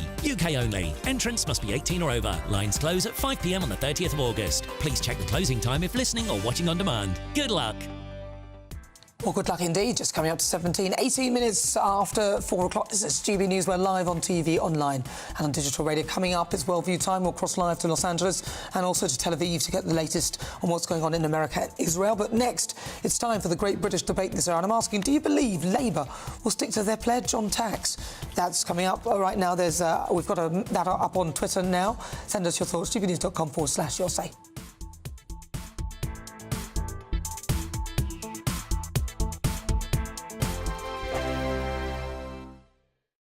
Join me, Neil Oliver, every Sunday night at 6 p.m. on GB News. And if an hour is not nearly enough for you, go to gbnews.com for special extended episodes online every Friday at 9 p.m, where we can truly get into the nitty-gritty of what's going on. GB News, Britain's news channel. GB News Breakfast, every day from 6 a.m. A new report suggests that Prince Harry is lonely in California and he's considering returning to Britain despite a seismic falling out with his father and his brother. But the question we're asking this morning is whether Meghan would come with her Prince Charming or whether Harry would perhaps be more welcome here if he came solo. Like Kinsey, we'll go to Kinsey Schofield live now in LA. Kinsey, we've got lots of time to talk about this and speculate this. We've got about 6 minutes or so to talk. But what's behind all of this? Where are these thoughts coming from? They're coming from royal author Hugo Vickers, and I don't know if you're familiar with Mr. Vickers, but he's written over 30 books about the British royal family. And he told The Sun that Prince Harry will ultimately return to the UK with his tail between his legs. He described the Duke of Sussex as angry and says Harry is genuinely petrified of losing his wife, Meghan Markle. When asked his predictions for where Harry and Meghan will be in the next 20 years, Vickers told The Sun, "I think he'll come home," explaining, "I think Harry will come home, and if he comes home, we must be very nice to him because he won't particularly want to. He's quite angry," suggesting that he would be coming home solo. Vickers also said that Prince Harry looks slightly petrified of Meghan Markle and that King Charles has left the door wide open for Harry's return if and when he does decide to come back. I can only imagine the culture shock that Prince Harry has faced arriving there. This is a kid that has grown up in castles. GB News, the People's Channel. Every Saturday, 10 till 12, we'll bring you all of the news that you need to know. We'll also remind you that there is so much to smile about. It's my favourite time of the week. I get to relax, enjoy some light-hearted stories, and let Ellie teach me about fashion too. That's Saturday Morning Live, every Saturday, 10 till 12. Only on GB News, Britain's news channel. We're proud to be GB News, the People's Channel. And as you know, we always love to hear your views. Now, there's a new way of getting in touch with us at gbnews.com/yoursay. By commenting, you can be part of a live conversation and join our GB News community. You can even talk to me, Bev Turner, or any of the members of the GB News family.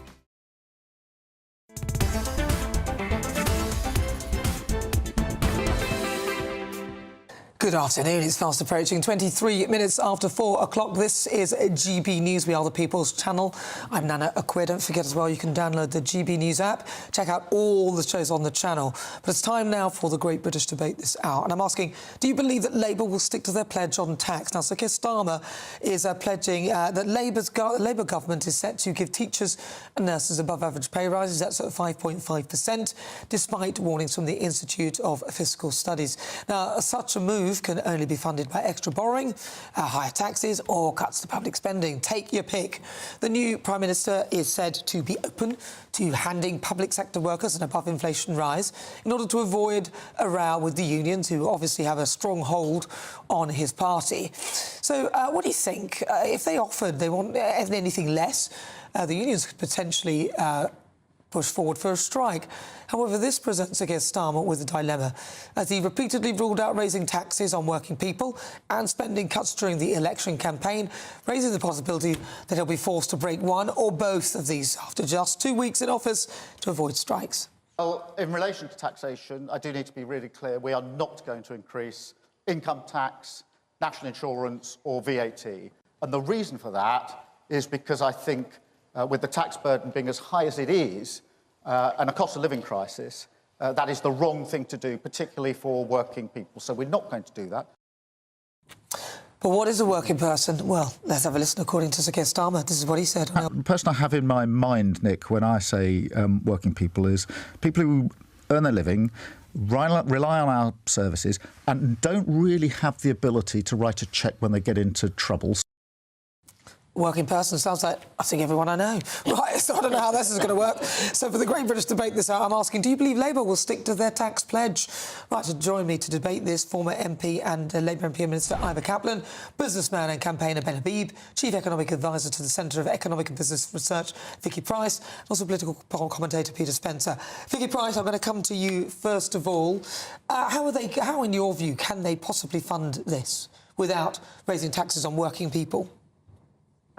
Well, it depends what we mean by working people. I think you're quite right to point that out, that this is a sort of rather ambivalent type of definition that has been given in terms of not being able to write a cheque when you're in trouble. Many people don't have cheques, of course, any longer. But in reality, I don't think there is any budget that has been made so far to accommodate anything like a 5.5% increase.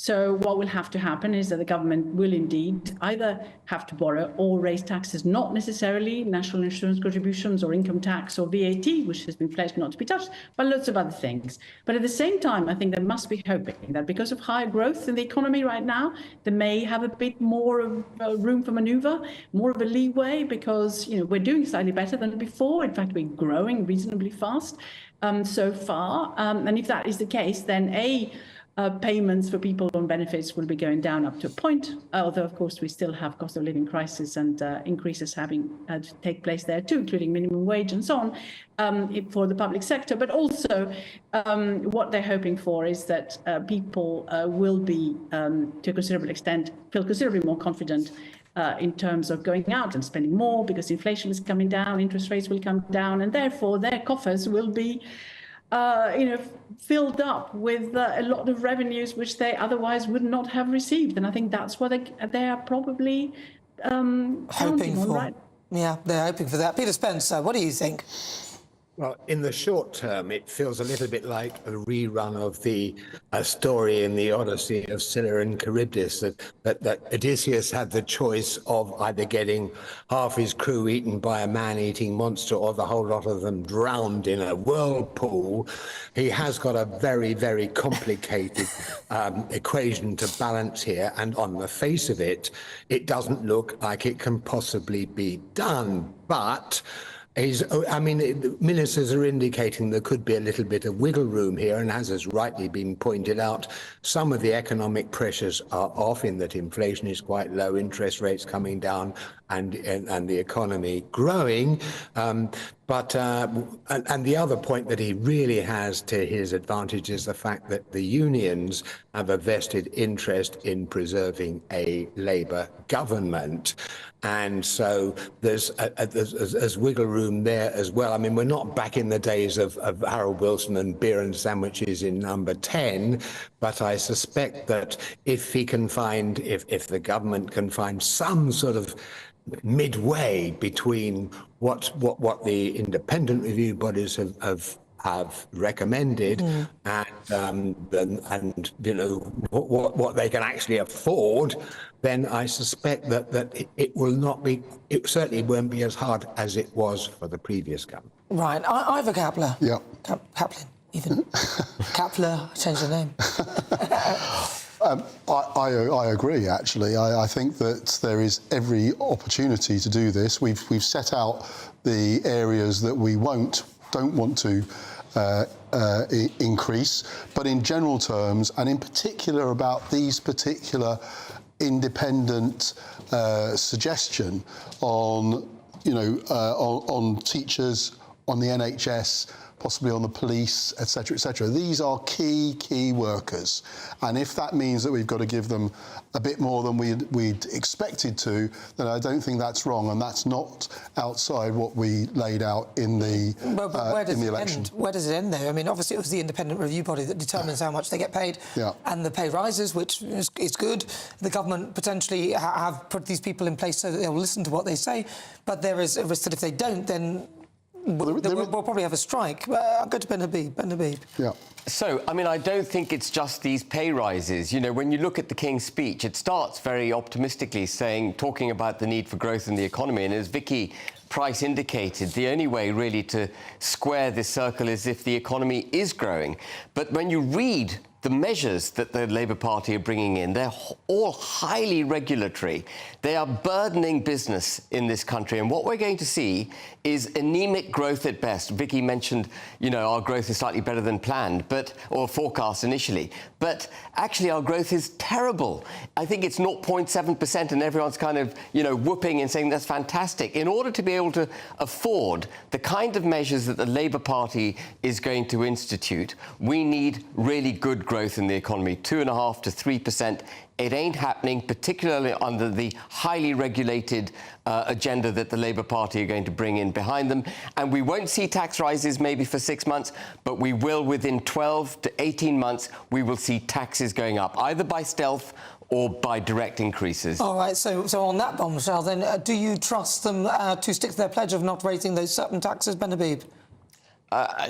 No government has ever stuck to a pledge on tax. So that's a no? Yeah, that's a no. Yeah. Ivor Kaplan, do you trust them, yes or no? I don't think there's any doubt. We will stick to those 3 taxes, and they won't be changing. But there, of course, are other taxes that may have to be changed as we go forward. They're going to stick with no raising of tax of VAT, national insurance or income tax? Yes. Correct. You believe them in that pledge. Peter Spence. I almost called you Spencer there. Peter Spencer. Yeah, I think that you call me whatever you will. No, I think that the commitments are cast iron, but I think they might get a little bit rusty around the edges. So that's and no, you don't. Half and half. Yeah, it's half and half. And Vicky Price, do you believe that they can actually even stick to that, not raising VAT, national insurance and income tax? Do you trust them on that pledge that they won't do it? Yes, for a while, at any rate. But I think they have a lot of room to raise other taxes. So people are talking about capital gains tax being looked at again, what happens to pensions, wealth taxes, inheritance tax. All those will be looked at quite carefully, I think, to see what they can do in terms of giving a bit more revenue to the government. But I think also there will be more borrowing. I think at some point it will be made to just decide that a lot of what they're spending on is actually investment, and investment seems to be something that is allowed for in terms of borrowing by the Labour government. And thank you very much.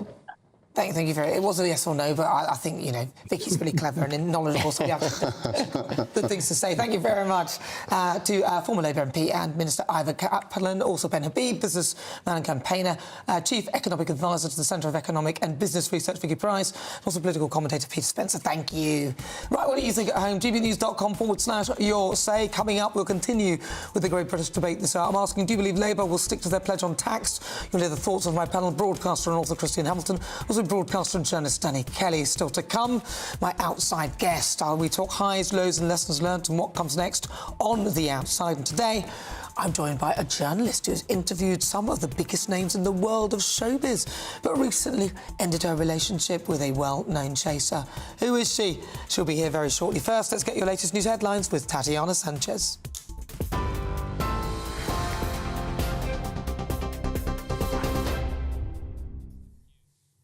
Nana, thank you very much and good afternoon. The top stories from the GB newsroom.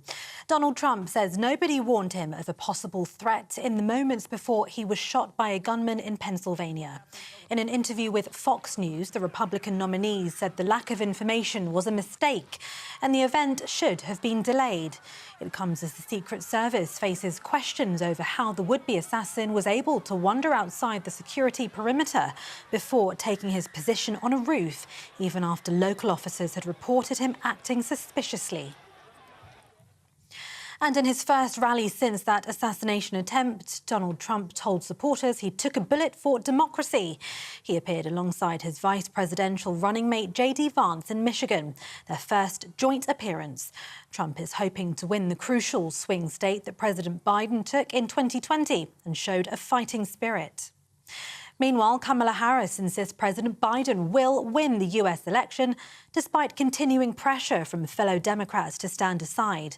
The vice president was making the case to stick with the 81-year-old, even as some big money donors expect him to end his campaign. She's increasingly being seen as a possible replacement for her boss. Back here, the Chancellor says she's hoping to boost our pension pots by £11,000. Rachel Reeves believes a review of retirement savings could unlock billions more in investment, with schemes encouraged to invest in assets such as infrastructure. The Treasury says it would boost economic growth and ensure better returns for savers.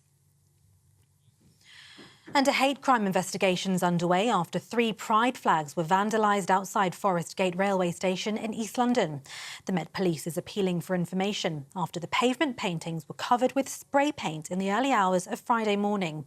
Officers have trawled CCTV, made house-to-house inquiries and conducted forensic investigations. And those are the latest GB News headlines for now. I'm Tatiana Sanchez. More from me in half an hour. For the very latest GB News direct to your smartphone, sign up to News Alerts by scanning the QR code or go to gbnews.com/alerts.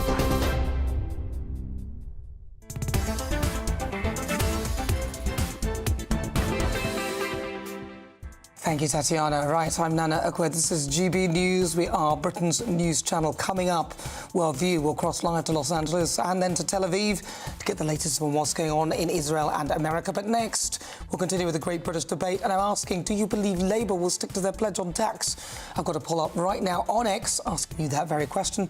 Do you believe Labour will stick to their pledge on tax? Get in touch now, gbnews.com/your say.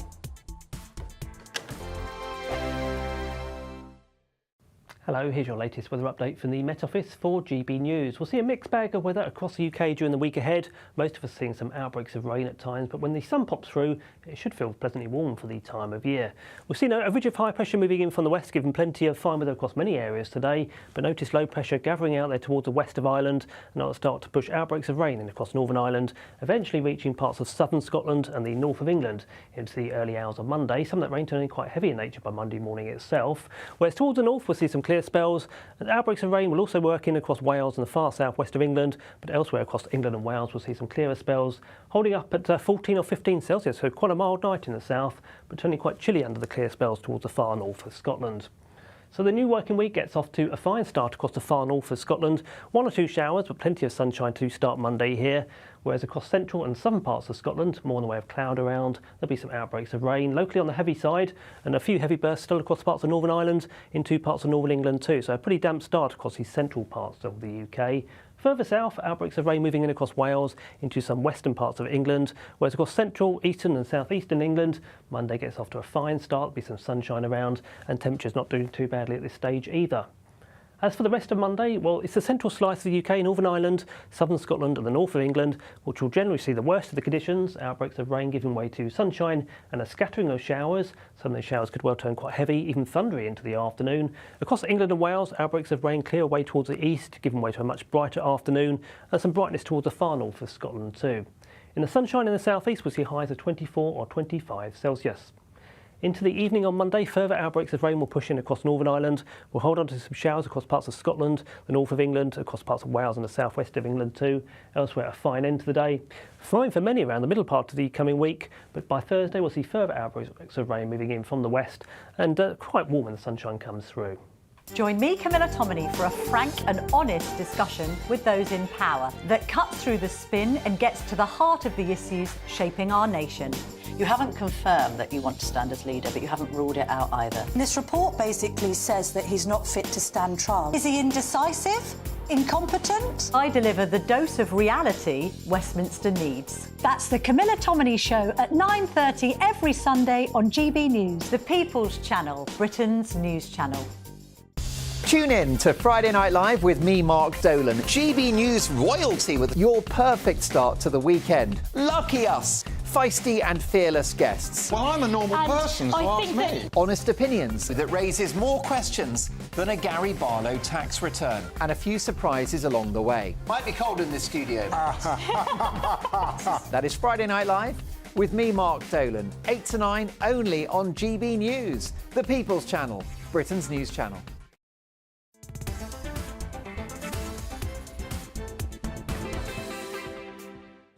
Welcome back. This is GB News. We are Britain's news channel. The election's done. It's done. It's over. I'm Nana Akua. We're live on TV, online and digital radio. Right, it's time now for the Great British Debate this hour. And I'm asking, do you believe Labour will stick to their pledge on tax?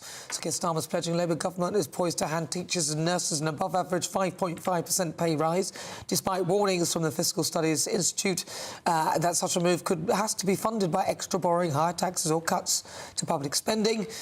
So do you think they can do it? The minister's set to open to handing public sector workers. They're open to giving them an above-inflation rise. But what do you think? Keir Starmer is in a bit of a dilemma. So let's find out what my panel make of that. Joining me now, broadcaster and journalist Danny Kelly, and also author and broadcaster Christine Hamilton. But the question is, let's go to them first.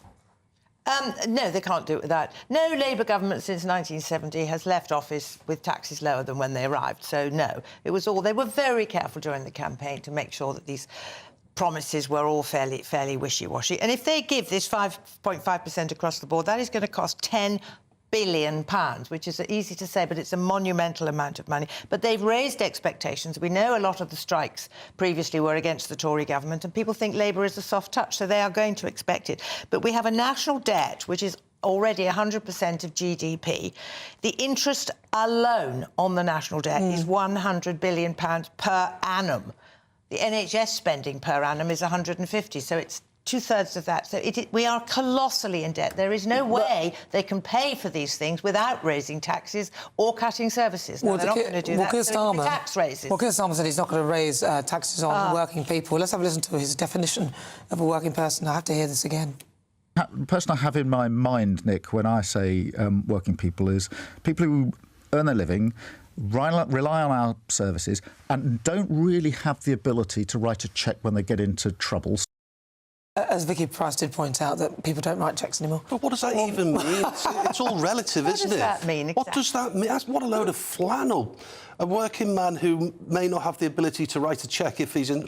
How much trouble? You need to qualify that. Yeah. Nick Ferrari on LBC should have said, hang on, OK, how much trouble? What are you talking... Put a figure on it, please. Well, I think Nick... Put a figure... Are we talking 10 grand, 5 grand? Nick did question him on that. And did he? Yeah, of course, he always does. Christine said something really interesting, and I think you're right, Christine. The mood music now between the unions and the government is a lot more conciliatory. And there's something so tribal in the politics with the Conservatives and the unions, and now with this new Labour administration and the unions. So will they break their pledge? I don't think Keir Starmer is a liar.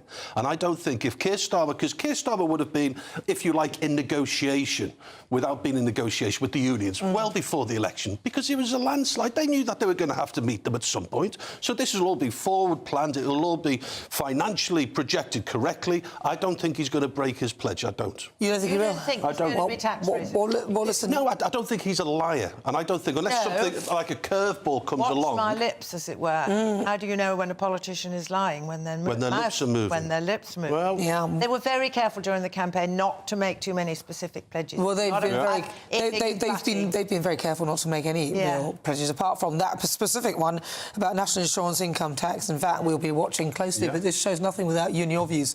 Let's welcome our great British voices. Their opportunity to be on the show.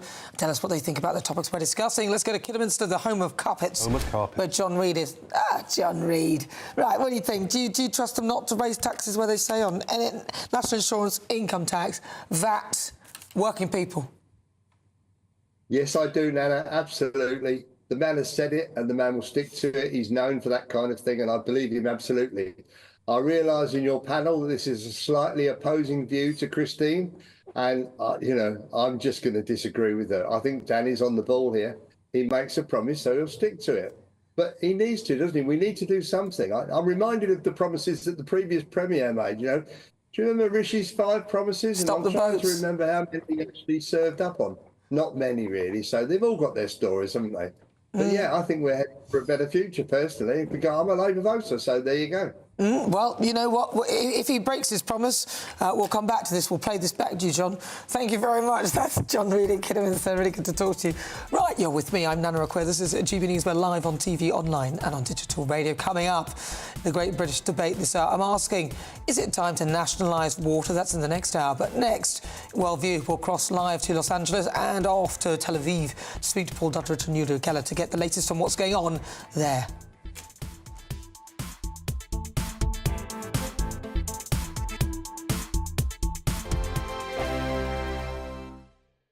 Sunday nights on GB News. From 6, Neil Oliver. At 7, it's Free Speech Nation with Andrew Doyle. At 9, Mark Dolan. And at 11, get set for the week ahead with headliners. Tomorrow's papers tonight. GB News, the People's Channel, Britain's news channel.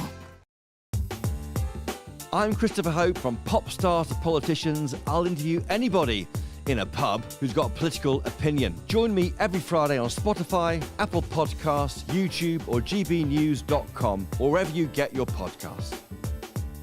This is GB News, the People's Channel.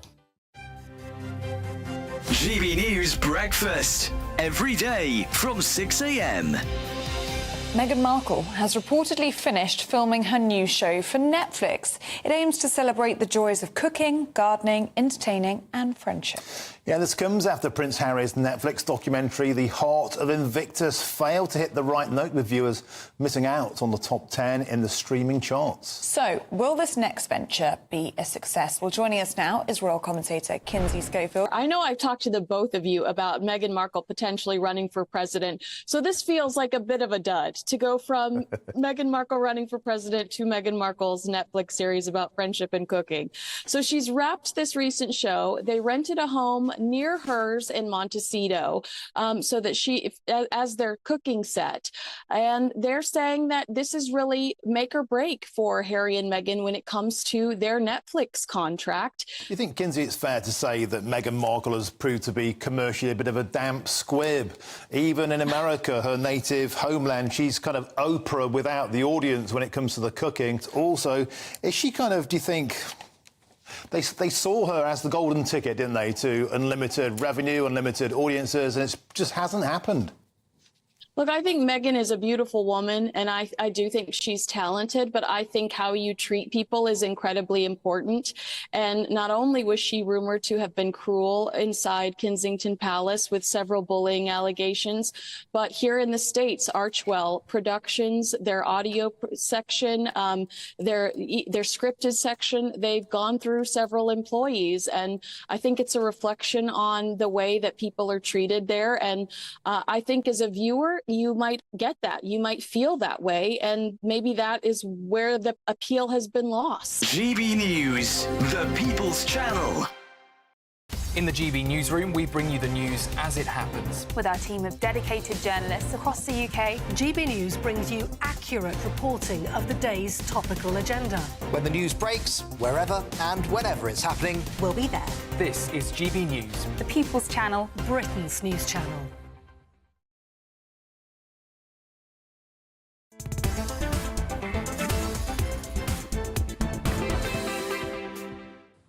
Right, welcome. This is GB News. We're live on TV, online and on digital radio. Right now, it's time for World View. Let's cross over to America and speak to the host of the Politics People podcast, Paul Dudridge, and get an update on what's going on with President Trump.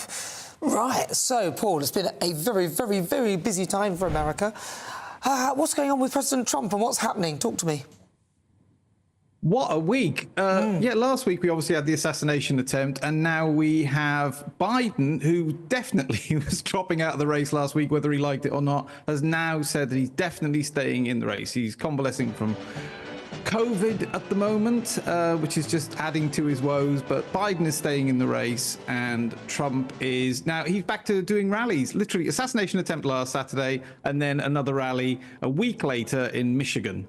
And so the contrast between the two camps couldn't be more stark. We have a leader of the Republican Party, the Republican nominee, who's up and about after an assassination attempt. We have the president, so-called, who is hiding with Biden, I think they call it now.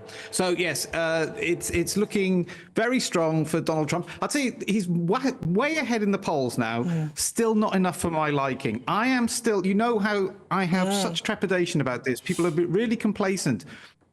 Biden only has to win, if it's Biden, probably won't be, only has to win a couple of the swing states to actually win again. So all this triumphalism you're hearing from the United States, it's like it's Trump, it's in the bag, and he's definitely got it. It's not necessarily the case at all. I want to see leads of 15 to 20 points before I start getting confident of a Trump victory. It is too close to call still. We need to be, I mean, I think the largest lead Trump has got in one of the swing states is like 7%.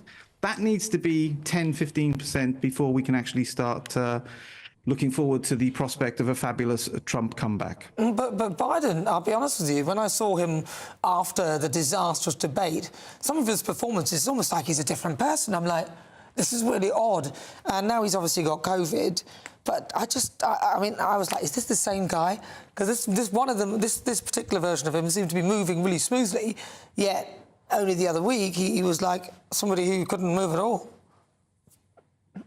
It's true. Well, you are touching on, or you're touching on all the palace rumours about is there a doppelganger, or is there perhaps a vitamin regimen that is maybe perking him up before public appearances? Because again, it's quite distinct, isn't it? When he's on, 5 minutes after that disastrous debate, he's then giving a press conference. Everybody's going, why didn't you do this before? And it's like, well, possibly because he hadn't received the same attention. I can't speculate. But it is very, very bizarre what is being wheeled out in front of the American public for them to vote on. It's very, very bizarre. It is bizarre. Well, OK, well, listen, the Democrats are facing a contested convention in August. And, of course, Trump is back on there. But we've got Kamala Harris now. She is apparently the best chance of becoming the Democrat leader. Is that right? It's a tough one. It's not decided that it's a contested convention. At this point, Biden is still saying he's in the race. But people like Nancy Pelosi have said that they would prefer a contested convention. Kamala's best chance of becoming president is to support Biden. If she can get Biden just across the finish line, then obviously, and he wins in November, then she could step into his place. Because let's face it, if he makes it to the election, there's no way he's going to make it to Christmas in the same health. So, he's going one way or another. So her best opportunity is to take on that vice presidential role of replacing the president. Oh, she can't. She seriously cannot be. I mean, nobody knows who she is. Listen, I've got to go, Paul Dudridge. It's been really good to talk to you. We could talk about this for a long time, and we will do. But that's Paul Dudridge. He's the host of the Politics People podcast. Right, let's travel over to Israel. Let's have a chat with Uri Geller, who's live in Tel Aviv. Uri, what's on your mind? Nana, and thanks again for having me on your show. Now, every week something big happens when I come on your program, and just a couple of days ago it happened again. As you know, there was a drone attack on Tel Aviv. But listen carefully, because I'm going to tell you things you will not hear anywhere else on British TV. I'm here in Old Jaffa, 2 miles away from where the attack happened. And when the drone hit at 3 o'clock on Friday morning, the explosion was so huge, it woke us up 2 miles away. By the way, this is funny. The building which was hit many years ago, before my army time in 1965, I didn't have much money, and I got work as a laborer. I carried bricks and concrete, and that was the building I helped build. I was about 19 years old. Unbelievable. Now, tragically, the attack killed an innocent man as he slept in his bed. So we know, and we all know now, that the drone attack was sent from Yemen by its terrorist rulers, who are the group called the Houthis. But now listen carefully, because I will tell you some things you will not know. First of all, the Houthis have a political slogan. You know how in Britain Labour has a slogan, for instance, build a better Britain? Well, the Houthis' slogan is, listen to this, death to America, death to Israel, a curse upon the Jews. Look, this is the flag of Yemen. Do you know how many Jews there are in Yemen? One Jewish man. And the Houthis have jailed him for the past 6 years. Now, Yemen is also one of the poorest countries in the world. Everyone is starving there, but the Houthis are spending all their money on weapons and drones. They have attacked shipping in the Red Sea, including British ships. And here is something which will shock you. There is a video of pro-Palestinian protesters in London, chanting in support of the Houthis. Don't take my word for it. You can check it yourself. They sing, Yemen, Yemen, make us proud, turn another ship around. But here is something else which will shock you all. Britain does not consider the Houthis a terrorist group.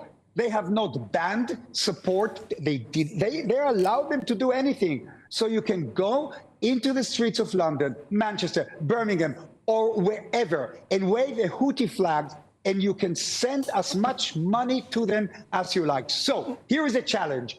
This is to Keir Starmer. I challenge you, Keir. Are you willing to ban the Houthis, one of the worst terrorist groups in the world? I want everyone. We're running out of time. We've got to ask him. I want everyone on your show to ask here We will to ask ban the here. routines. We will ask him. Thank you very much. That is, of course, is the source of Uri Geller live on GB News. Loads still to come. We shall see you shortly. Let's get an update with your weather. A brighter outlook with Box Solar, sponsors of weather on GB News. Hello, here's your latest weather update from the Met Office for GB News. We'll see a mixed bag of weather across the UK during the week ahead. Most of us seeing some outbreaks of rain at times, but when the sun pops through, it should feel pleasantly warm for the time of year. We've seen a ridge of high pressure moving in from the west, giving plenty of fine weather across many areas today, but notice low pressure gathering out there towards the west of Ireland, and that'll start to push outbreaks of rain in across Northern Ireland, eventually reaching parts of southern Scotland and the north of England into the early hours of Monday. Some of that rain turning quite heavy in nature by Monday morning itself. Whereas towards the north, we'll see some clear spells. And outbreaks of rain will also work in across Wales and the far southwest of England, but elsewhere across England and Wales we'll see some clearer spells, holding up at 14 or 15 Celsius, so quite a mild night in the south, but turning quite chilly under the clear spells towards the far north of Scotland. So the new working week gets off to a fine start across the far north of Scotland. 1 or 2 showers, but plenty of sunshine to start Monday here.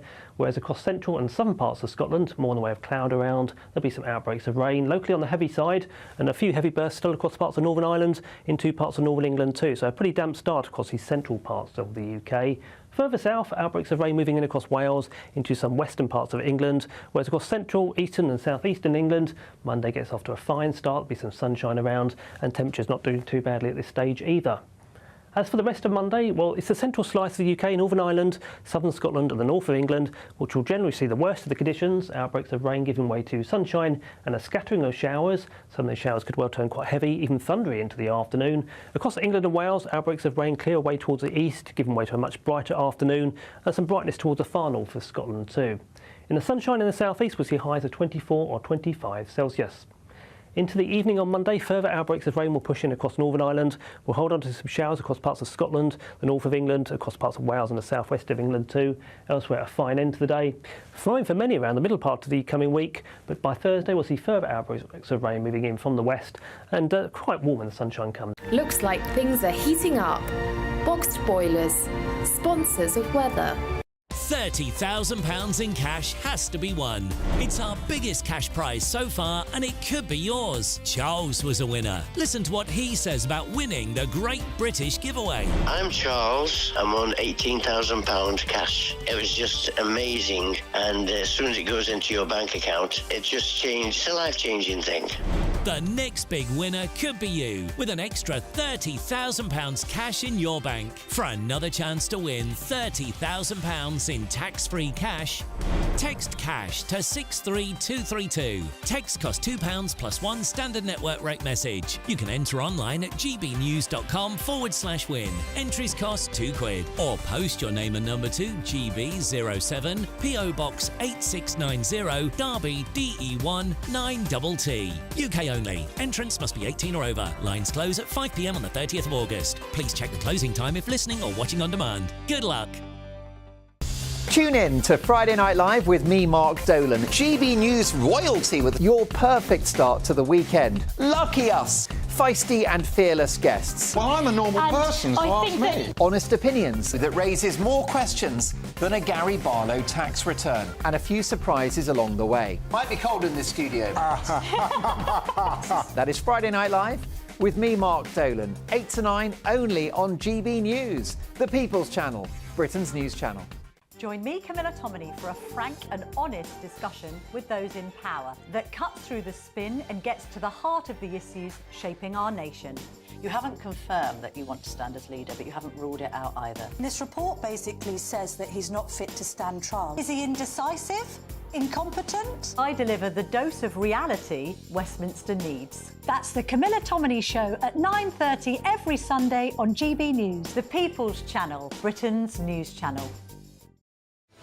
I'm Patrick Christie's. Every weeknight from 9, I bring you 2 hours of unmissable, explosive debate and headline-grabbing interviews. What impact has that had? We got death threats and the bomb threats on. As time passes, she could have said storm. You made my argument for me. My guest and I tackle the issues that really matter with a sharp take on every story. It went everywhere. Something practical could be done. Or I can become something different. Patrick Christie's tonight from 9 p.m. only on GB News, Britain's news channel. Are the newspapers getting you down? My wife didn't divorce me that month. Struggling to separate the wheat from the chaff? I know that it's a bit of a circus at the best of times. Well, don't worry, Headliners has got you covered. We'll take the burden of reading the day's news, and if we get depressed, who cares? It's an occupational hazard, frankly. That's Headliners on GB News from 11 p.m. till midnight, and the following morning, 5 till 6 a.m. on GB News, the comedy channel. Nah, just kidding. Britain's news channel.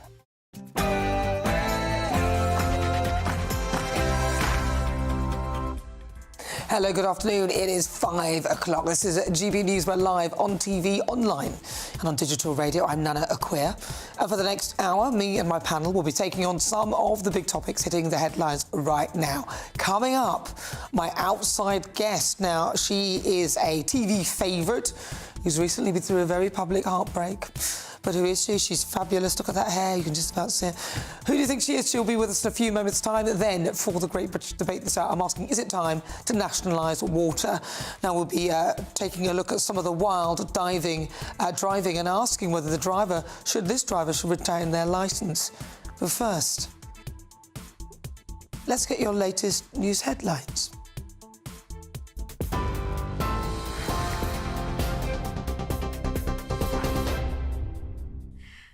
Nana, thank you and good afternoon. The top stories. Donald Trump says nobody warned him of a possible threat in the moments before he was shot by a gunman in Pennsylvania. In an interview with Fox News, the Republican nominee said the lack of information was a mistake and the event should have been cancelled. It comes as the Secret Service faces questions over how the would-be assassin was able to wander outside the security perimeter before taking his position on a roof, even after local officers had reported him acting suspiciously.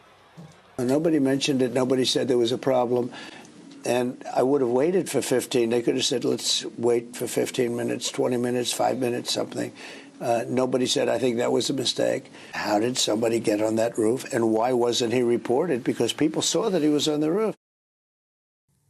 Meanwhile, President Biden's regret at not running in the 2016 election is reportedly fueling his determination to stay in the race. Current and former aides to the president told the US news website Axios that he'd planned to challenge Hillary Clinton for the nomination in 2016, but was advised against it by Barack Obama, which is said to be making him more determined to continue his campaign. Vice President Kamala Harris insists Joe Biden will be the nominee, despite some big donors now seeing her as a possible replacement.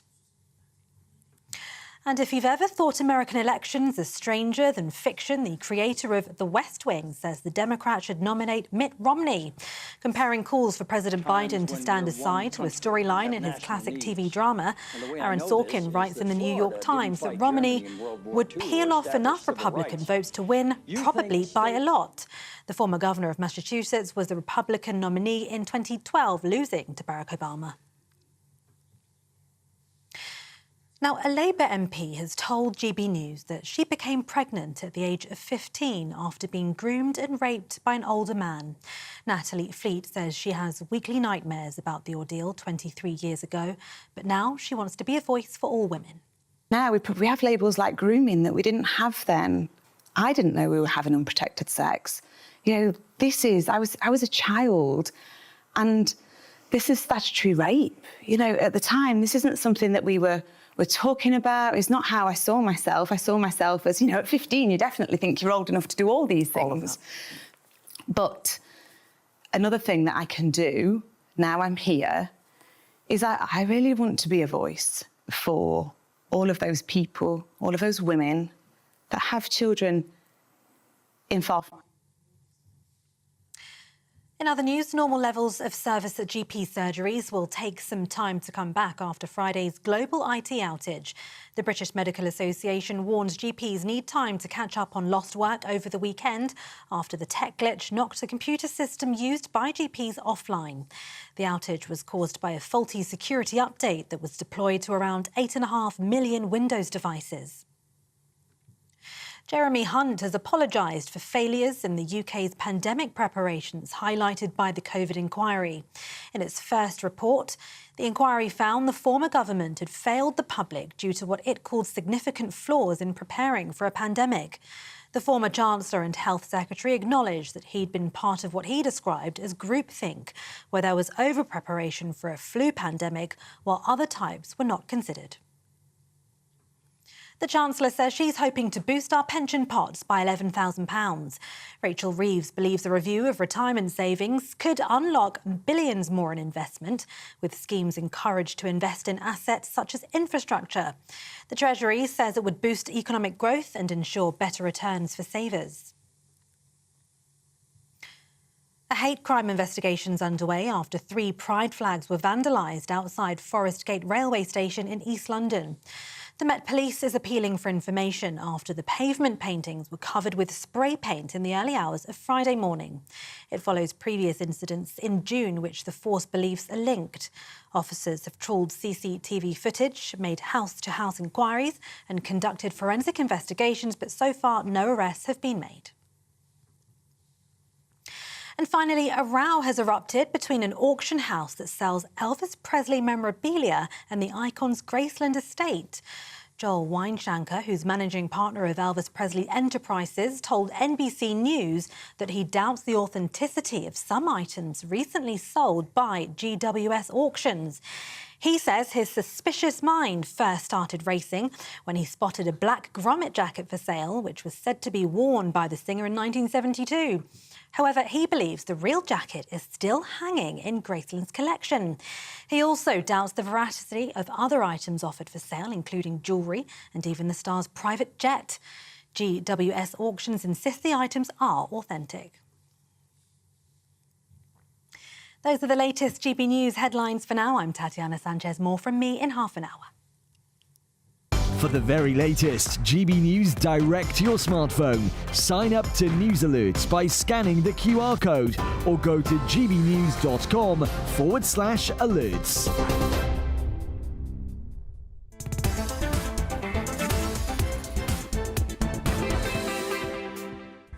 Good afternoon. It's fast approaching 7 minutes after 5 o'clock. This is a GB News. We're live on TV, online and on digital radio. I'm Nana Akua, and for the next hour, me and my panel will be taking on some of the big topics hitting the headlines right now.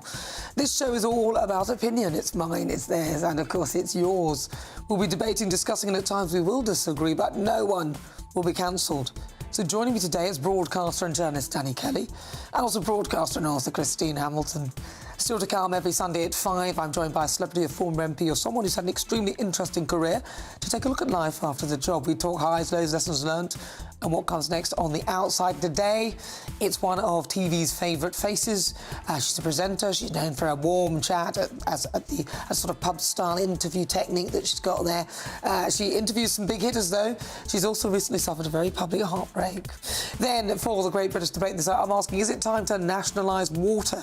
And this comes as the Environment Secretary Steve Reed said that he's worried water companies have been covering up the scale of the sewage spills, a scandal that's been plaguing the industry. So, for the Great British Debate this hour, I'm asking, is it time to nationalise water? And as ever, send me your thoughts, post your comments at gbnews.com/your say.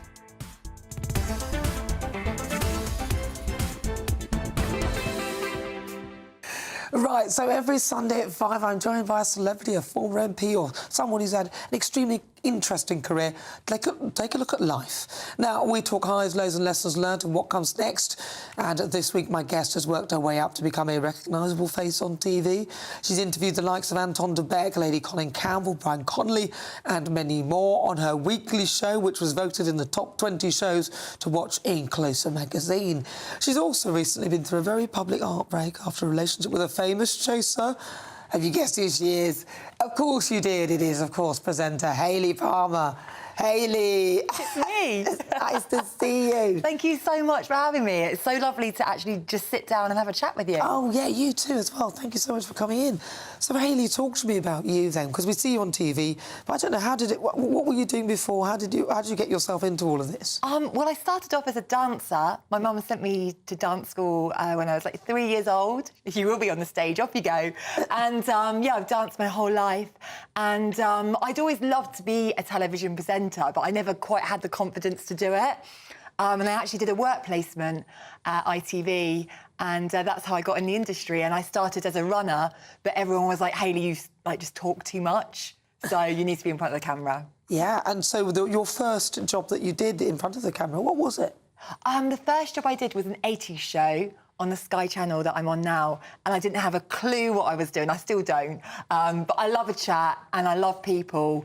And, yeah, when I interview people, it is that kind of pub style, because I'm just interested to see what, everyone's got a story. Yeah. I love finding out how people got to where they got. And it's usually not by luck. It's usually a lot of graft behind the scenes. Yeah, that's the thing. A lot of people think, oh, well, you just popped up and you've been doing... They don't realise, I've been doing it for at least 30 years. Really? Yeah, I know, I'm old.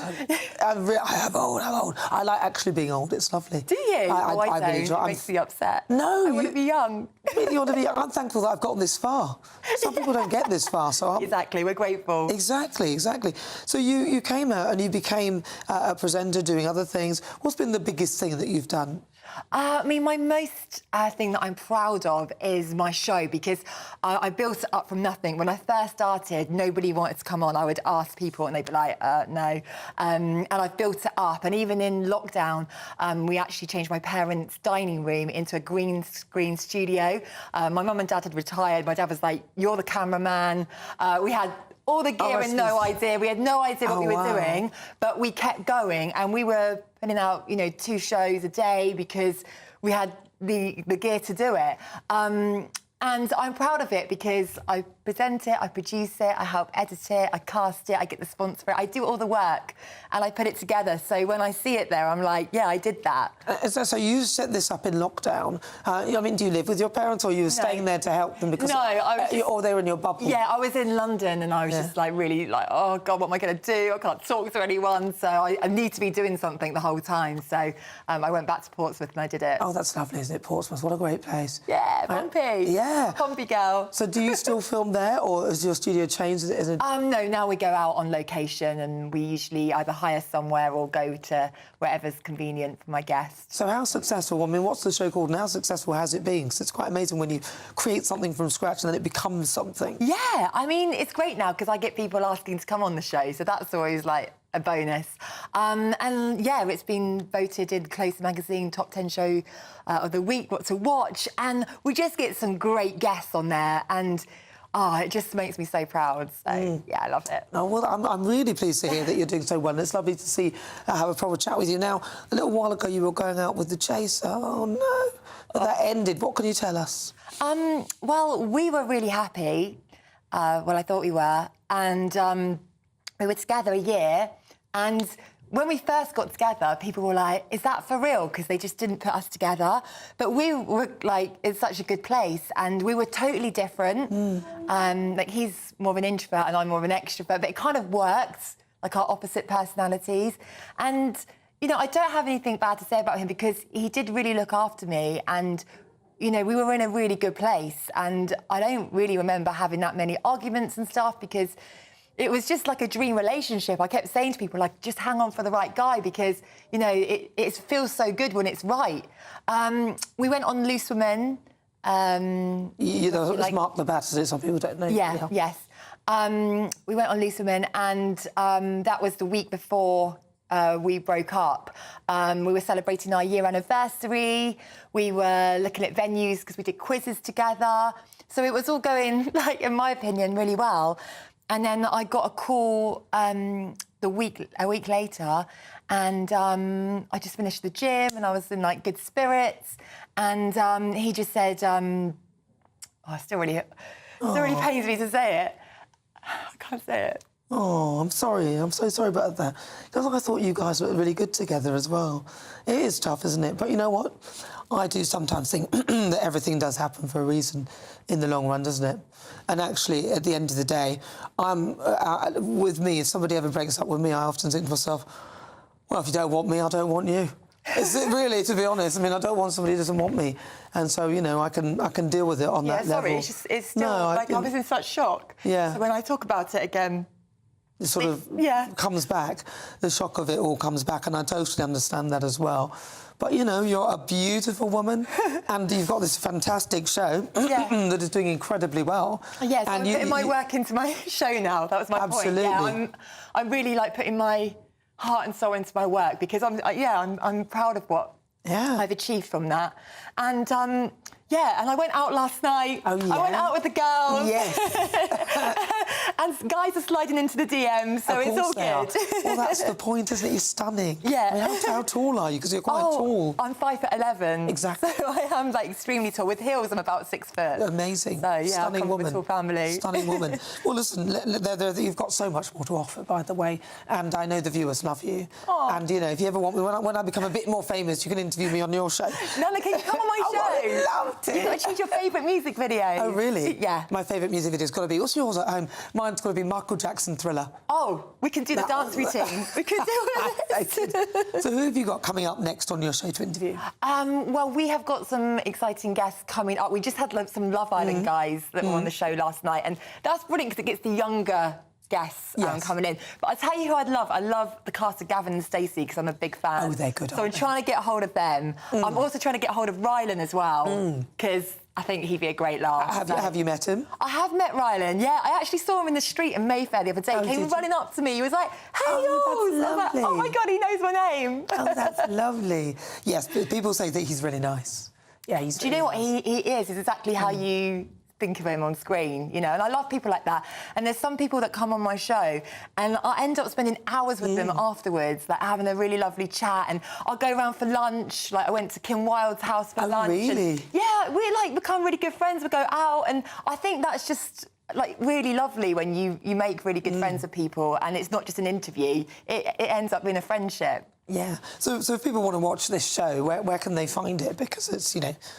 The show is on Thursdays on Sky, Sky 186 at 5 o'clock, and Freeview channel 271 on Saturdays at 9 o'clock. So, yeah, it goes out twice a week, and then it goes onto YouTube as well. So, no excuse, tune in. Well done. Very good. It's very impressive. Well, listen, Hayley, it's been such a pleasure talking to you. Oh, thank you so much for having me. Good luck with everything. Thank you. And it's really good to see you. I shall definitely take you up on the offer. Yes, you're coming on the show. I'll do that. As long as the bosses here will let me, I'm sure they will. I'll plug GB News as well. Thank you, Hayley Palmer. That is Hayley Palmer, TV presenter extraordinaire. Right, now, stay tuned. If you just tuned in, it's just coming up to 17 minutes after 5 o'clock. But before we move on, there's still plenty of time to grab your chance to win £30,000 in our Great British Giveaway. It is our biggest cash prize of the year. I mean, what would you do with that extra money? Well, here's how you could win.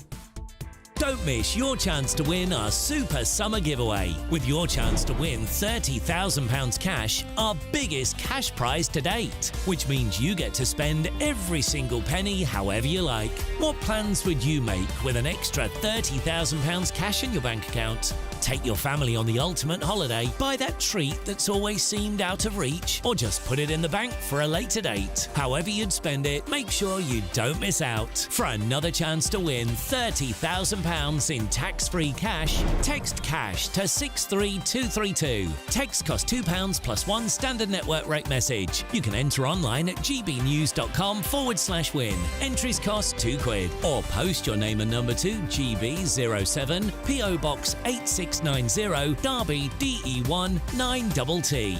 UK only. Entrance must be 18 or over. Lines close at 5 p.m. on the 30th of August. Please check the closing time if listening or watching on demand. Good luck. Right, coming up in Clickbait, there's a very strange driver out there. Do you think he should lose his licence? I will show you that. Stay tuned. But now it's time for the Great British Debate this hour. And I'm asking, is it time to nationalise water? There's a poll up right now on X asking you that very question. I'd love to hear your thoughts. Is it time to nationalise our waters? This is GB News.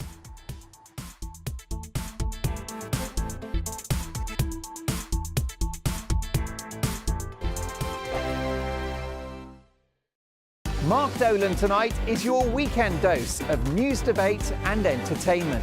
This sounds like a wild conspiracy theory. Don't miss my big opinion, Mark Meets, and my take at 10.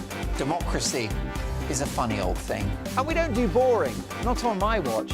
I just won't have it. Go and get another glass of that bubbly, you've earned it. That's Mark Dolan tonight, Saturday and Sunday, 9 to 11, only on GB News, the People's Channel, Britain's news channel. Good afternoon, Britain. Weekdays from midday. An employment tribunal has found that a senior lawyer telling a legal secretary that she looked nice created an intimidating environment and made her feel violated. Well, she's won her sexual harassment suit, so is saying someone looks nice acceptable in the workplace anymore? Well, joining us now to debate this is political commentator Christine Hamilton, who thinks it should be, and author and journalist Rebecca Reid, who thinks making comments like these are unnecessary. OK, Rebecca, why is it unnecessary to tell your colleague they look nice? Well, how somebody looks at work shouldn't be particularly important or relevant. But I think my issue here is that it's used as a sort of dismissive way to make women feel silly for complaining about things. Like, oh, it's just saying you look nice. Why does it matter? But we all know there are different ways of saying things. And if you are an older man in a position of power, looking a woman up and down and saying, oh, you look nice, in a lascivious tone, which, as far as we know, is quite possibly what happened, that's not acceptable. That's not workplace appropriate, and it would make somebody feel uncomfortable. Christine, she's right, Rebecca, isn't she? It depends how it's said. If you've got someone who's sleazy saying, oh, you look nice, you're going to be a bit off-put, aren't you? We don't know whether this was said in a lascivious tone or not, and as far as I can see this particular case, the boss went too far and he did a lot of other things as well. But what worries me is that the tribunal has ruled that just saying you look nice could be included as sexual harassment. Now, I think that is ridiculous. Realistically, women don't make these accusations for fun. Women don't make these accusations to be difficult. They do it because they've been made to feel unsafe or unable to work in a certain place. GB News, the People's Channel. Good afternoon, Britain. Your lunchtime update on the stories that matter across the UK. From breaking news and insightful analysis, inspiring stories and lively debates. You're comparing yourself to a former Prime Minister. Which is it? Stay informed, stay updated, stay entertained. I just don't know how anyone would not want to be there. Every weekday from midday. We are Good Afternoon Britain, only on GB News, Britain's news channel.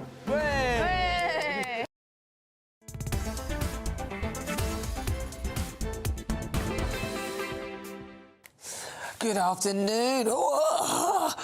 Coming up to 22 minutes after 5 o'clock. This is GB News.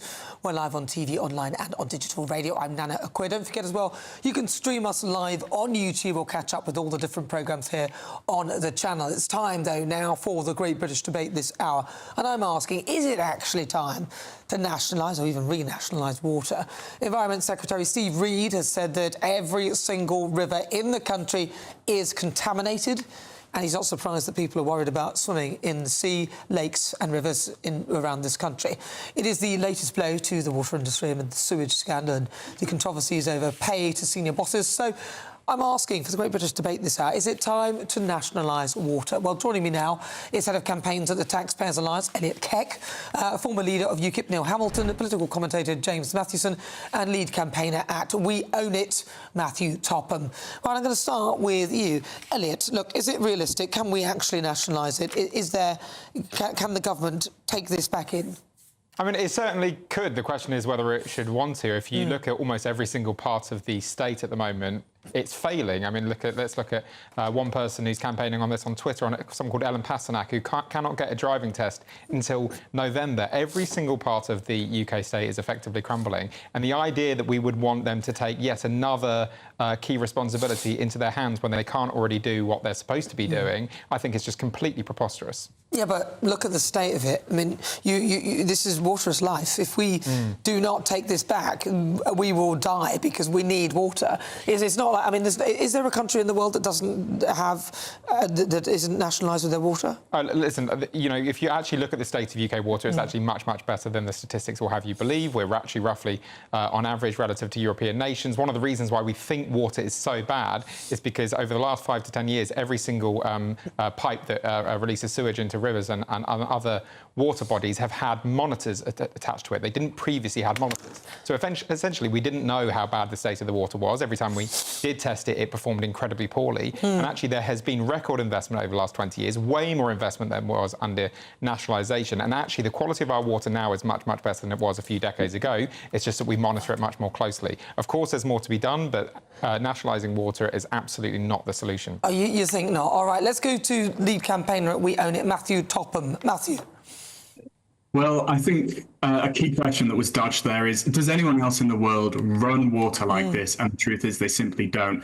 There's a tiny part of the Czechia network that is privatised in the way that England and Wales have privatised their water. No one else has done what we have done and privatised the whole kit and caboodle. And there's a clear reason for that, because the system is completely breaking down. It doesn't work to actually increase investment. What we've seen is that private investment is a myth. In fact, over the last 30 years, we've seen 85 billion taken out of the industry by shareholders in net terms.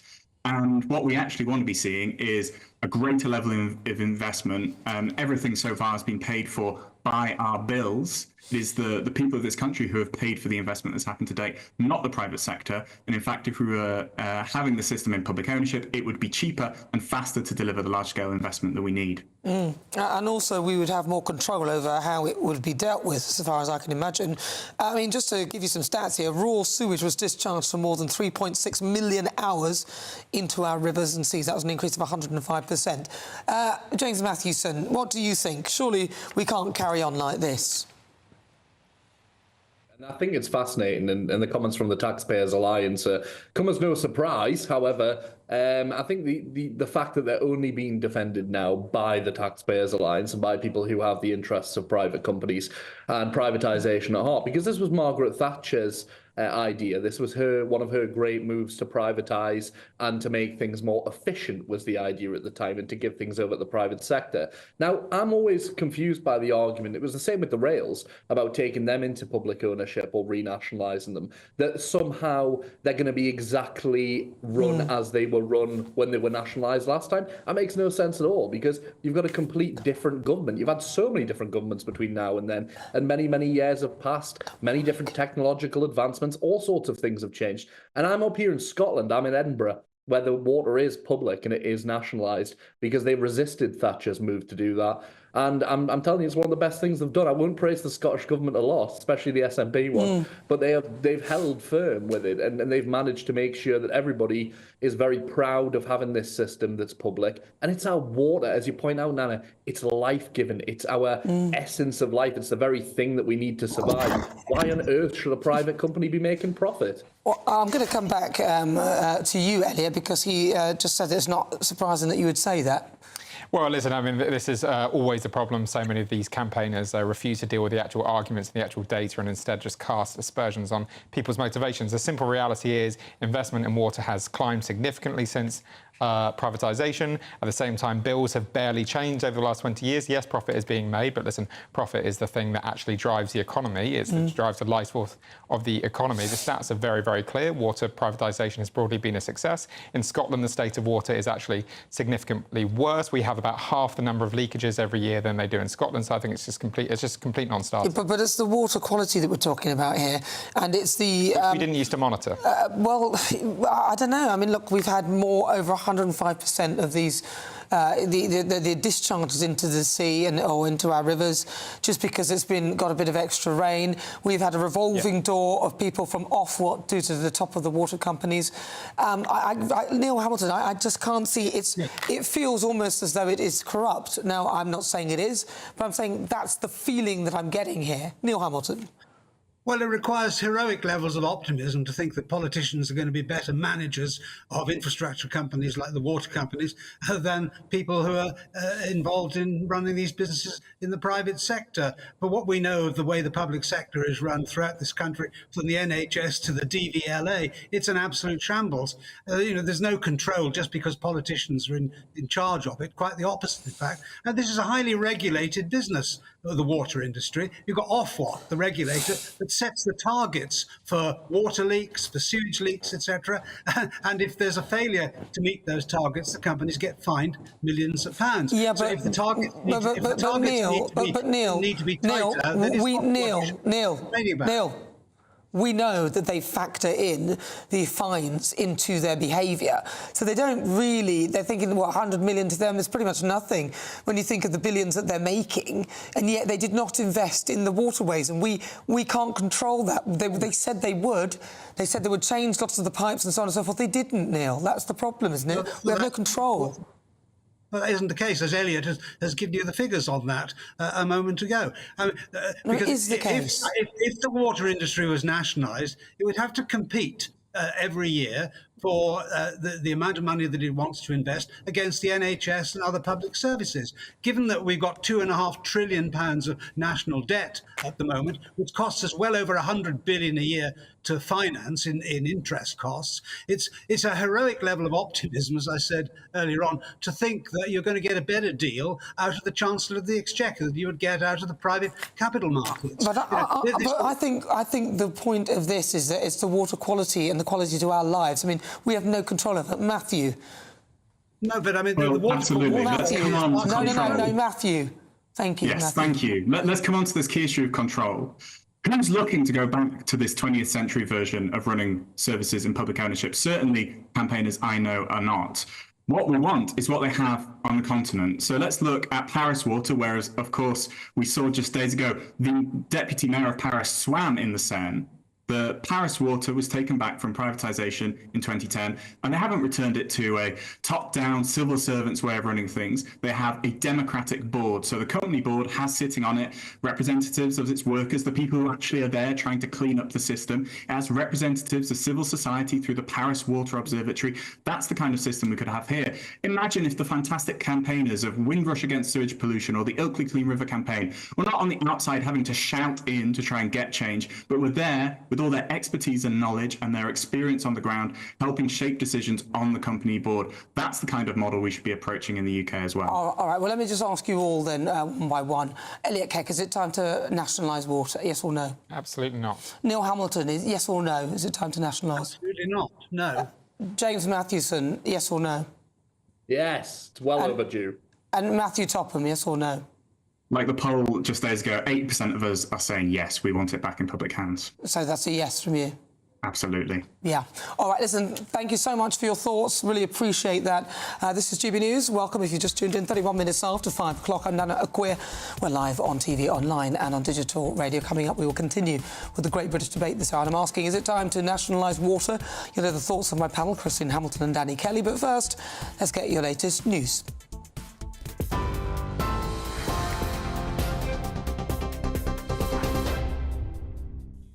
Nana, thank you. The top stories from the GB newsroom. Donald Trump says nobody warned him of a possible threat in the moments before he was shot by a gunman in Pennsylvania. In an interview with Fox News, the Republican nominee said the lack of information was a mistake and the event should have been delayed. It comes as the Secret Service faces questions over how the would-be assassin was able to wander outside the security perimeter before taking his position on a roof, even after local officers had reported him acting suspiciously. And in his first rally since that assassination attempt, Donald Trump told supporters he took a bullet for democracy. He appeared alongside his vice presidential running mate J.D. Vance in Michigan, their first joint appearance. Trump is hoping to win the crucial swing state that President Biden took in 2020 and showed a fighting spirit.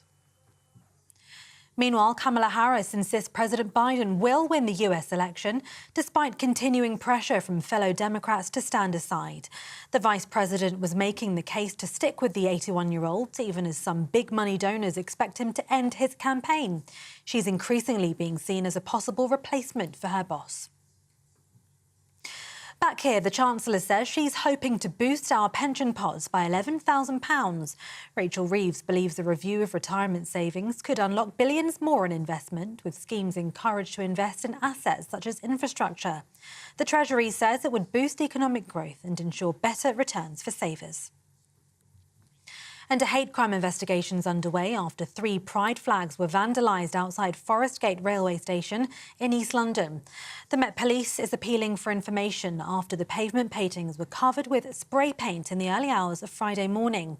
Officers have trawled CCTV footage, made house-to-house inquiries and conducted forensic investigations. And those are the latest GB News headlines for now. I'm Tatiana Sanchez. More from me in half an hour. For the very latest GB News direct to your smartphone, sign up to News Alerts by scanning the QR code or go to gbnews.com/alerts.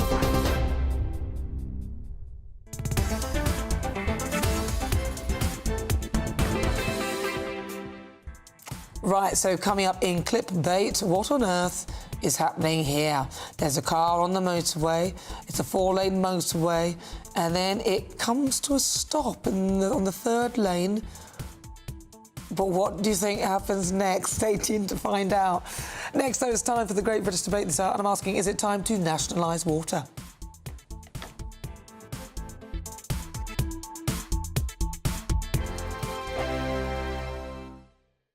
Hello, here's your latest weather update from the Met Office for GB News. We'll see a mixed bag of weather across the UK during the week ahead. Most of us seeing some outbreaks of rain at times, but when the sun pops through, it should feel pleasantly warm for the time of year.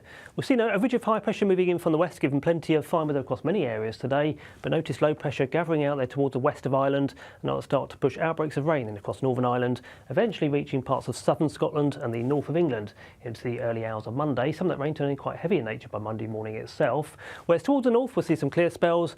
And outbreaks of rain will also work in across Wales and the far southwest of England, but elsewhere across England and Wales we'll see some clearer spells, holding up at 14 or 15 Celsius, so quite a mild night in the south, but turning quite chilly under the clear spells towards the far north of Scotland. So the new working week gets off to a fine start across the far north of Scotland. 1 or 2 showers, but plenty of sunshine to start Monday here. Whereas across central and southern parts of Scotland, more in the way of cloud around, there'll be some outbreaks of rain, locally on the heavy side, and a few heavy bursts still across parts of Northern Ireland, into parts of Northern England too. So a pretty damp start across the central parts of the UK.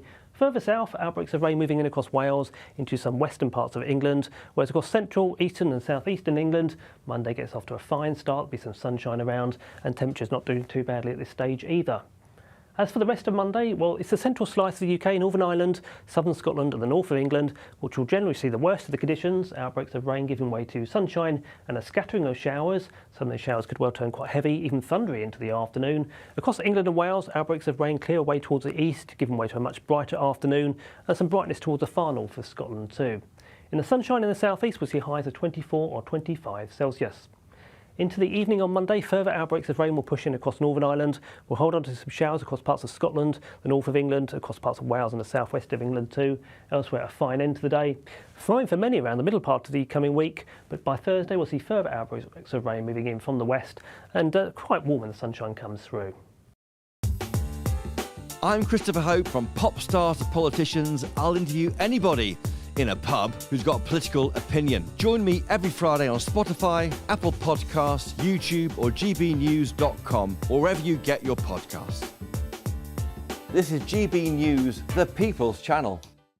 Sunday nights on GB News. From 6, Neil Oliver. At 7, it's Free Speech Nation with Andrew Doyle. At 9, Mark Dolan. And at 11, get set for the week ahead with headliners. Tomorrow's papers tonight. GB News, the People's Channel, Britain's news channel. If you want your news to be straight talking... This is a nightmare for the Conservatives again. Down to earth. It's not just Nottingham where this is happening, is it? And most importantly, honest. Hard-working, middle-class taxpayers, they'll get their book thrown at them. Then catch me, Martin Daubney, Monday to Friday, 3 till 6 p.m. on GB News, Britain's news channel.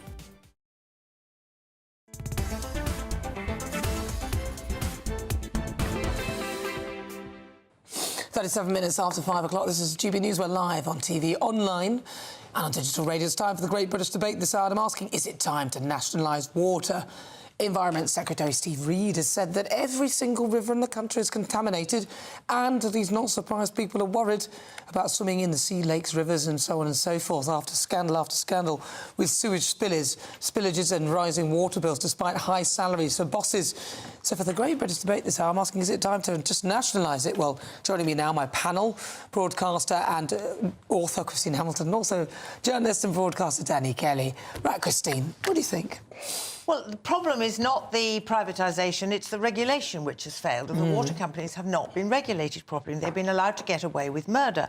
I mean, take Thames Water, for example. All the customers of Thames Water are about to get mammoth increases in their bills because Macquarie were allowed to borrow when they were in charge, low interest rates. They borrowed huge amounts of money. They paid massive dividends, massive bonuses to their people, and then they left Thames Water in the most parlous state. And the customer and the taxpayer are going to have to pick up the bill. Had they been regulated properly, they wouldn't have been allowed to do that, and they shouldn't be allowed to get involved in any other infrastructure projects in this country, in my view. But they are trying to, because they're trying to build a great big solar farm next door to us, Macquarie. So anyway, they? Oh, no. Oh, yes, they are. And their behaviour with Thames Water should not have been allowed to happen. But it was allowed to happen, as I say. How many customers are there of Thames Water? 9 million? 10 million, I mean, I don't know. They're going to pay very heavily. And if the water companies are nationalised, they're always going to be competing for funds with everything else, like the NHS. But you haven't got choice as to what water company you have, so it's not even. You don't. So it's not really a competitive environment, Danny. I don't see how. I'm a red-blooded capitalist, but if we can run a water company and we can nationalise it and we get better water, then I don't mind that. Yeah. You know, I'm not intransigent with my political views. If the government can say, look, we can run a water company really well, but then you have to look at, OK, so why are you taking it over? Is it because of shareholders, so people were cutting corners? That's why we have sewage. I don't for 1 second believe that if we had a nationalised water system, we still wouldn't have sewage in all the rivers and lakes. I don't believe capitalism has caused all of this sewage to leak. Well, they didn't invest in the water pipes or anything like that. They gave a lot of historically money. as well. But they were told they were told specifically that they needed to invest the money into the piping and everything else like that. They said they would do when they became privatised, and they didn't. Sure, but the minister says that there is sewage in every lake. Hold on. You've just literally brushed over it. I said they were told to do it, and they didn't do it. Well, in fact, they've given their shareholders money. But that would be a selection of rivers and lakes. That fella said that every river and lake has got pollution in it. Christine. As I understand it, some leaks, because it's a Victorian system, some leaks are just so big, they've been told, OK, you don't have to worry about those, but fix these, but you don't have to worry about those. But my worry is that with any nationalised industry, they're going to be competing for taxpayers' money, which is limited, Mr Starmer, it's limited, or Sir Keir, it's limited, please remember. They will be competing with the NHS, and any politician has a very short time span. Keir Starmer's biggest worry right now will be winning the election in 5 years' time. Now, when it comes to spending 10 million or 5 million or 10 quid, do I put it in water or do I put it in the NHS? But it's not going to put it in the NHS. But it's not. It's not the same. It's not the same as the NHS though, because although the NHS receives some funding, water is something that we all pay for quite substantially. So it has an income. It has a good income from us. So it's more a case of that income should be reinvested. Your water bills may reduce. Water bill, because we won't have shareholders to think about. They won't reduce it for Thames Water because of Macquarie. They'll be huge. If the government can run it effectively and efficiently, our water bills, not only is our water going to be better, we can go swimming in the lakes and rivers. I know this is a little bit ideological now, and idealistic, forgive me, but also our water bills may reduce because we don't have shareholders to think about and their profit.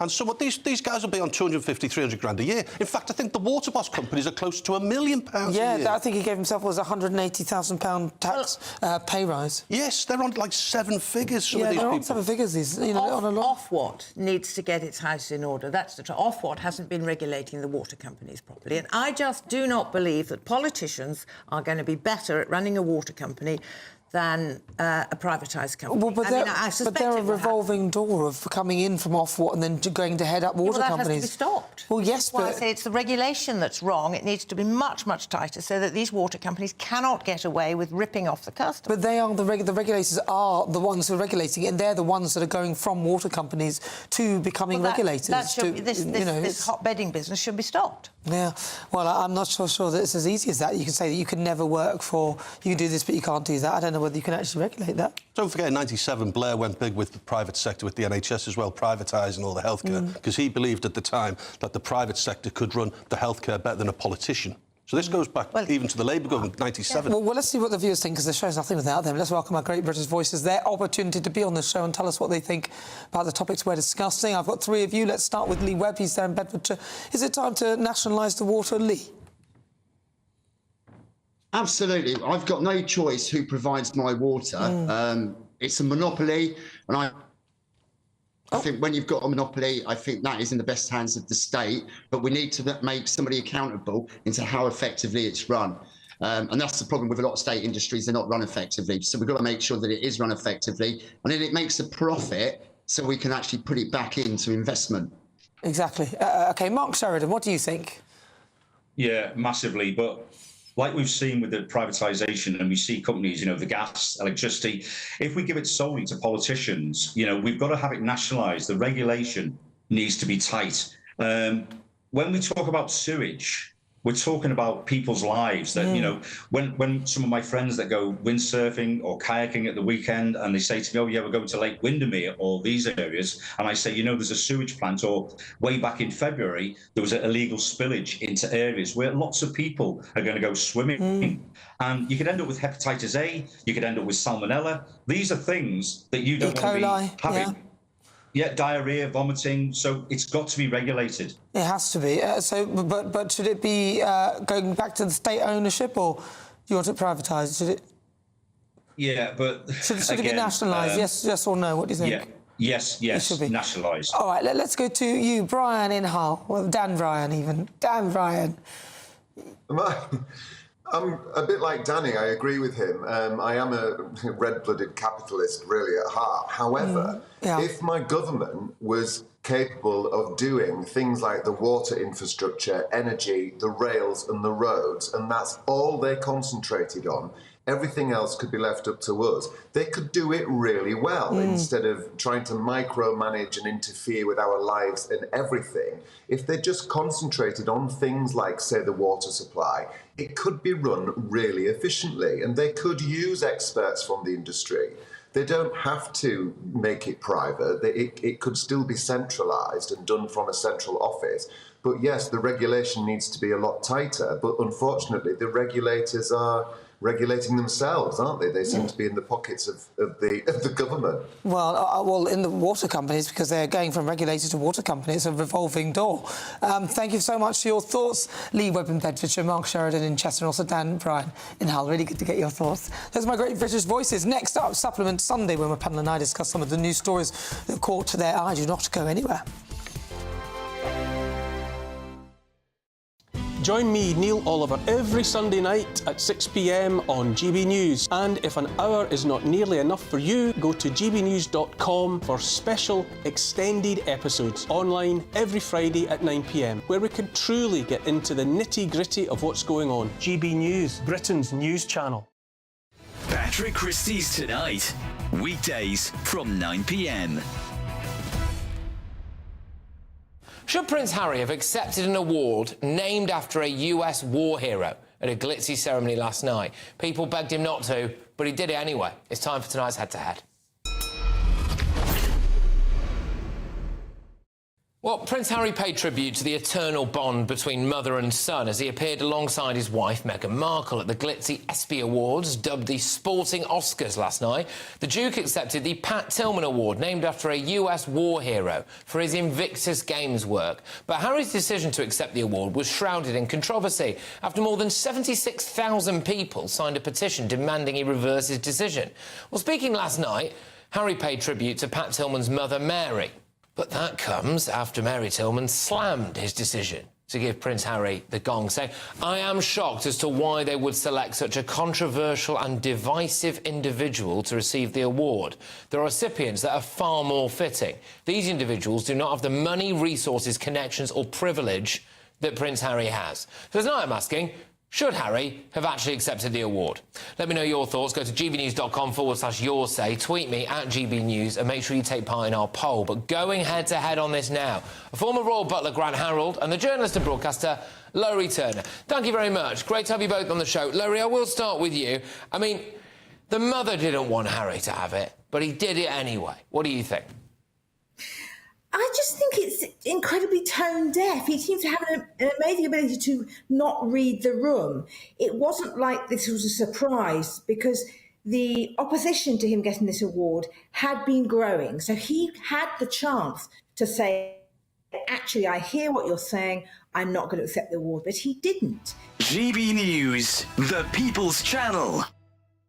Every Saturday, 10 till 12, we'll bring you all of the news that you need to know. We'll also remind you that there is so much to smile about. It's my favourite time of the week. I get to relax, enjoy some light-hearted stories, and let Ellie teach me about fashion too. That's Saturday Morning Live, every Saturday, 10 till 12. Only on GB News, Britain's news channel. We're proud to be GB News, the People's Channel, and as you know, we always love to hear your views. Now, there's a new way of getting in touch with us at gbnews.com/your say. By commenting, you can be part of a live conversation and join our GB News community. You can even talk to me, Bev Turner, or any of the members of the GB News family.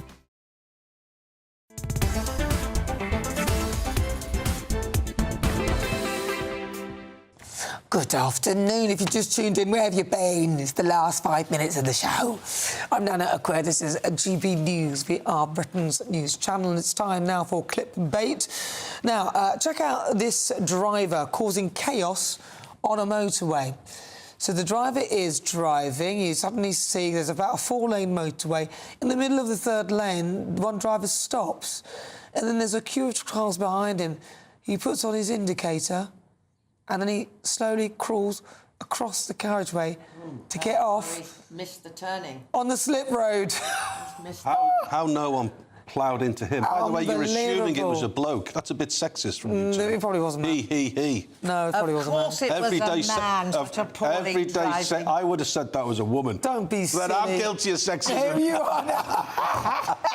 You walked straight into that, Danny. I mean, we've all done it, haven't we? Missed the turning, and you but just think, we haven't all done that. You've got to go to the next junction. And you have to go on to the next junction. You do not do that. Because sometimes sat-nav feels a little bit delayed when it tells you when you've got to go, and then you think, oh, no, it was that one. That's in America, I would think. It was in America, yeah. So was it? Oh. But that could easily happen in this country, as you well know. Why there wasn't a monumental pile-up? Goodness. Unbelievable, isn't it? Thank goodness. Look, I mean, mind you, some of them, they can only drive 55 miles per hour, whatever it is, they can go there. But anyway, that is what happened. Did you guess? Did you work it out? Should the driver have their licence revoked? I'd say so. Defo. Absolutely. Right. Yes. But now it's time for Supplement Sunday, where my panel and I discuss some of the news stories that caught their eye.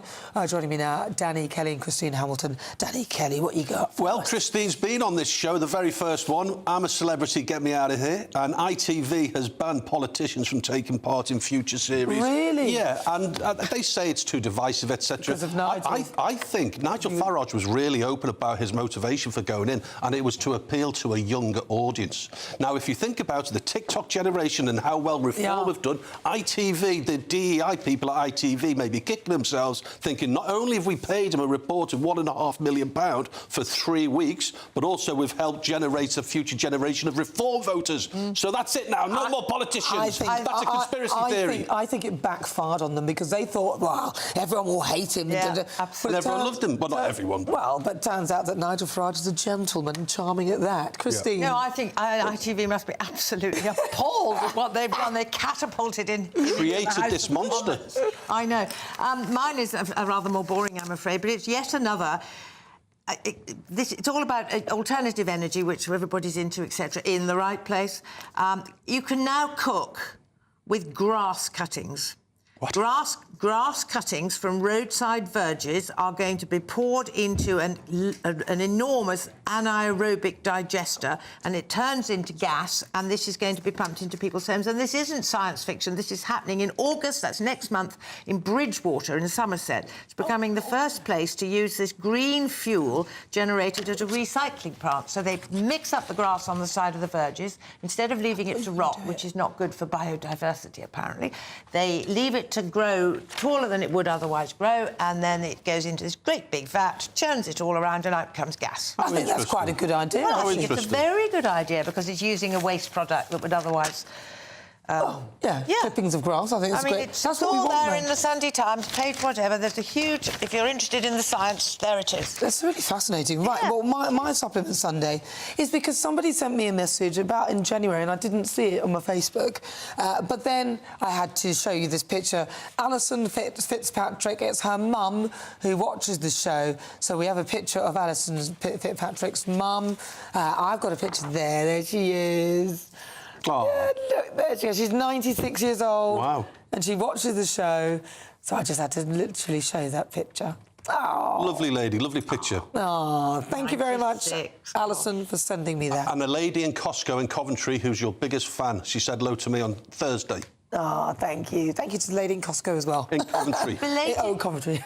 Belated happy birthday for last Friday. 44 again. Yeah, 44. You could have said 21, Christine. That would have probably been better. I'm so sorry. Yes, I could. Well, I wanted to be realistic. How dare she? Do you know I had a picture on Twitter and it was me with no makeup on and a thing pushed back, a little bit of powder and some mascara, and somebody goes, "That's not you. Where are the eye bags?" And then they started sending screenshots of me on GB News with eye bags, going, "No, you've done." And to be, I have not doctored that picture. You haven't got eye bags. Exactly. Well, listen, on today's show, I've been asking, do you believe that Labour will stick to their pledge on tax? According to our Twitter poll, just 5.6% of you say yes, 94.4% of you say no. And in response to the question, is it time to nationalise water? 73% of you say yes, 27% of you say no. Well, I'm with you on that. I've got to say thank you so much to my panel, author and broadcaster Christine Hamilton, and also broadcaster and journalist Danny Kelly. Thank you, guys. And thank you. Pleasure. And a huge thank you to you at home for your company. Neil Oliver is up next. I'll leave you with the weather. Have a fabulous week.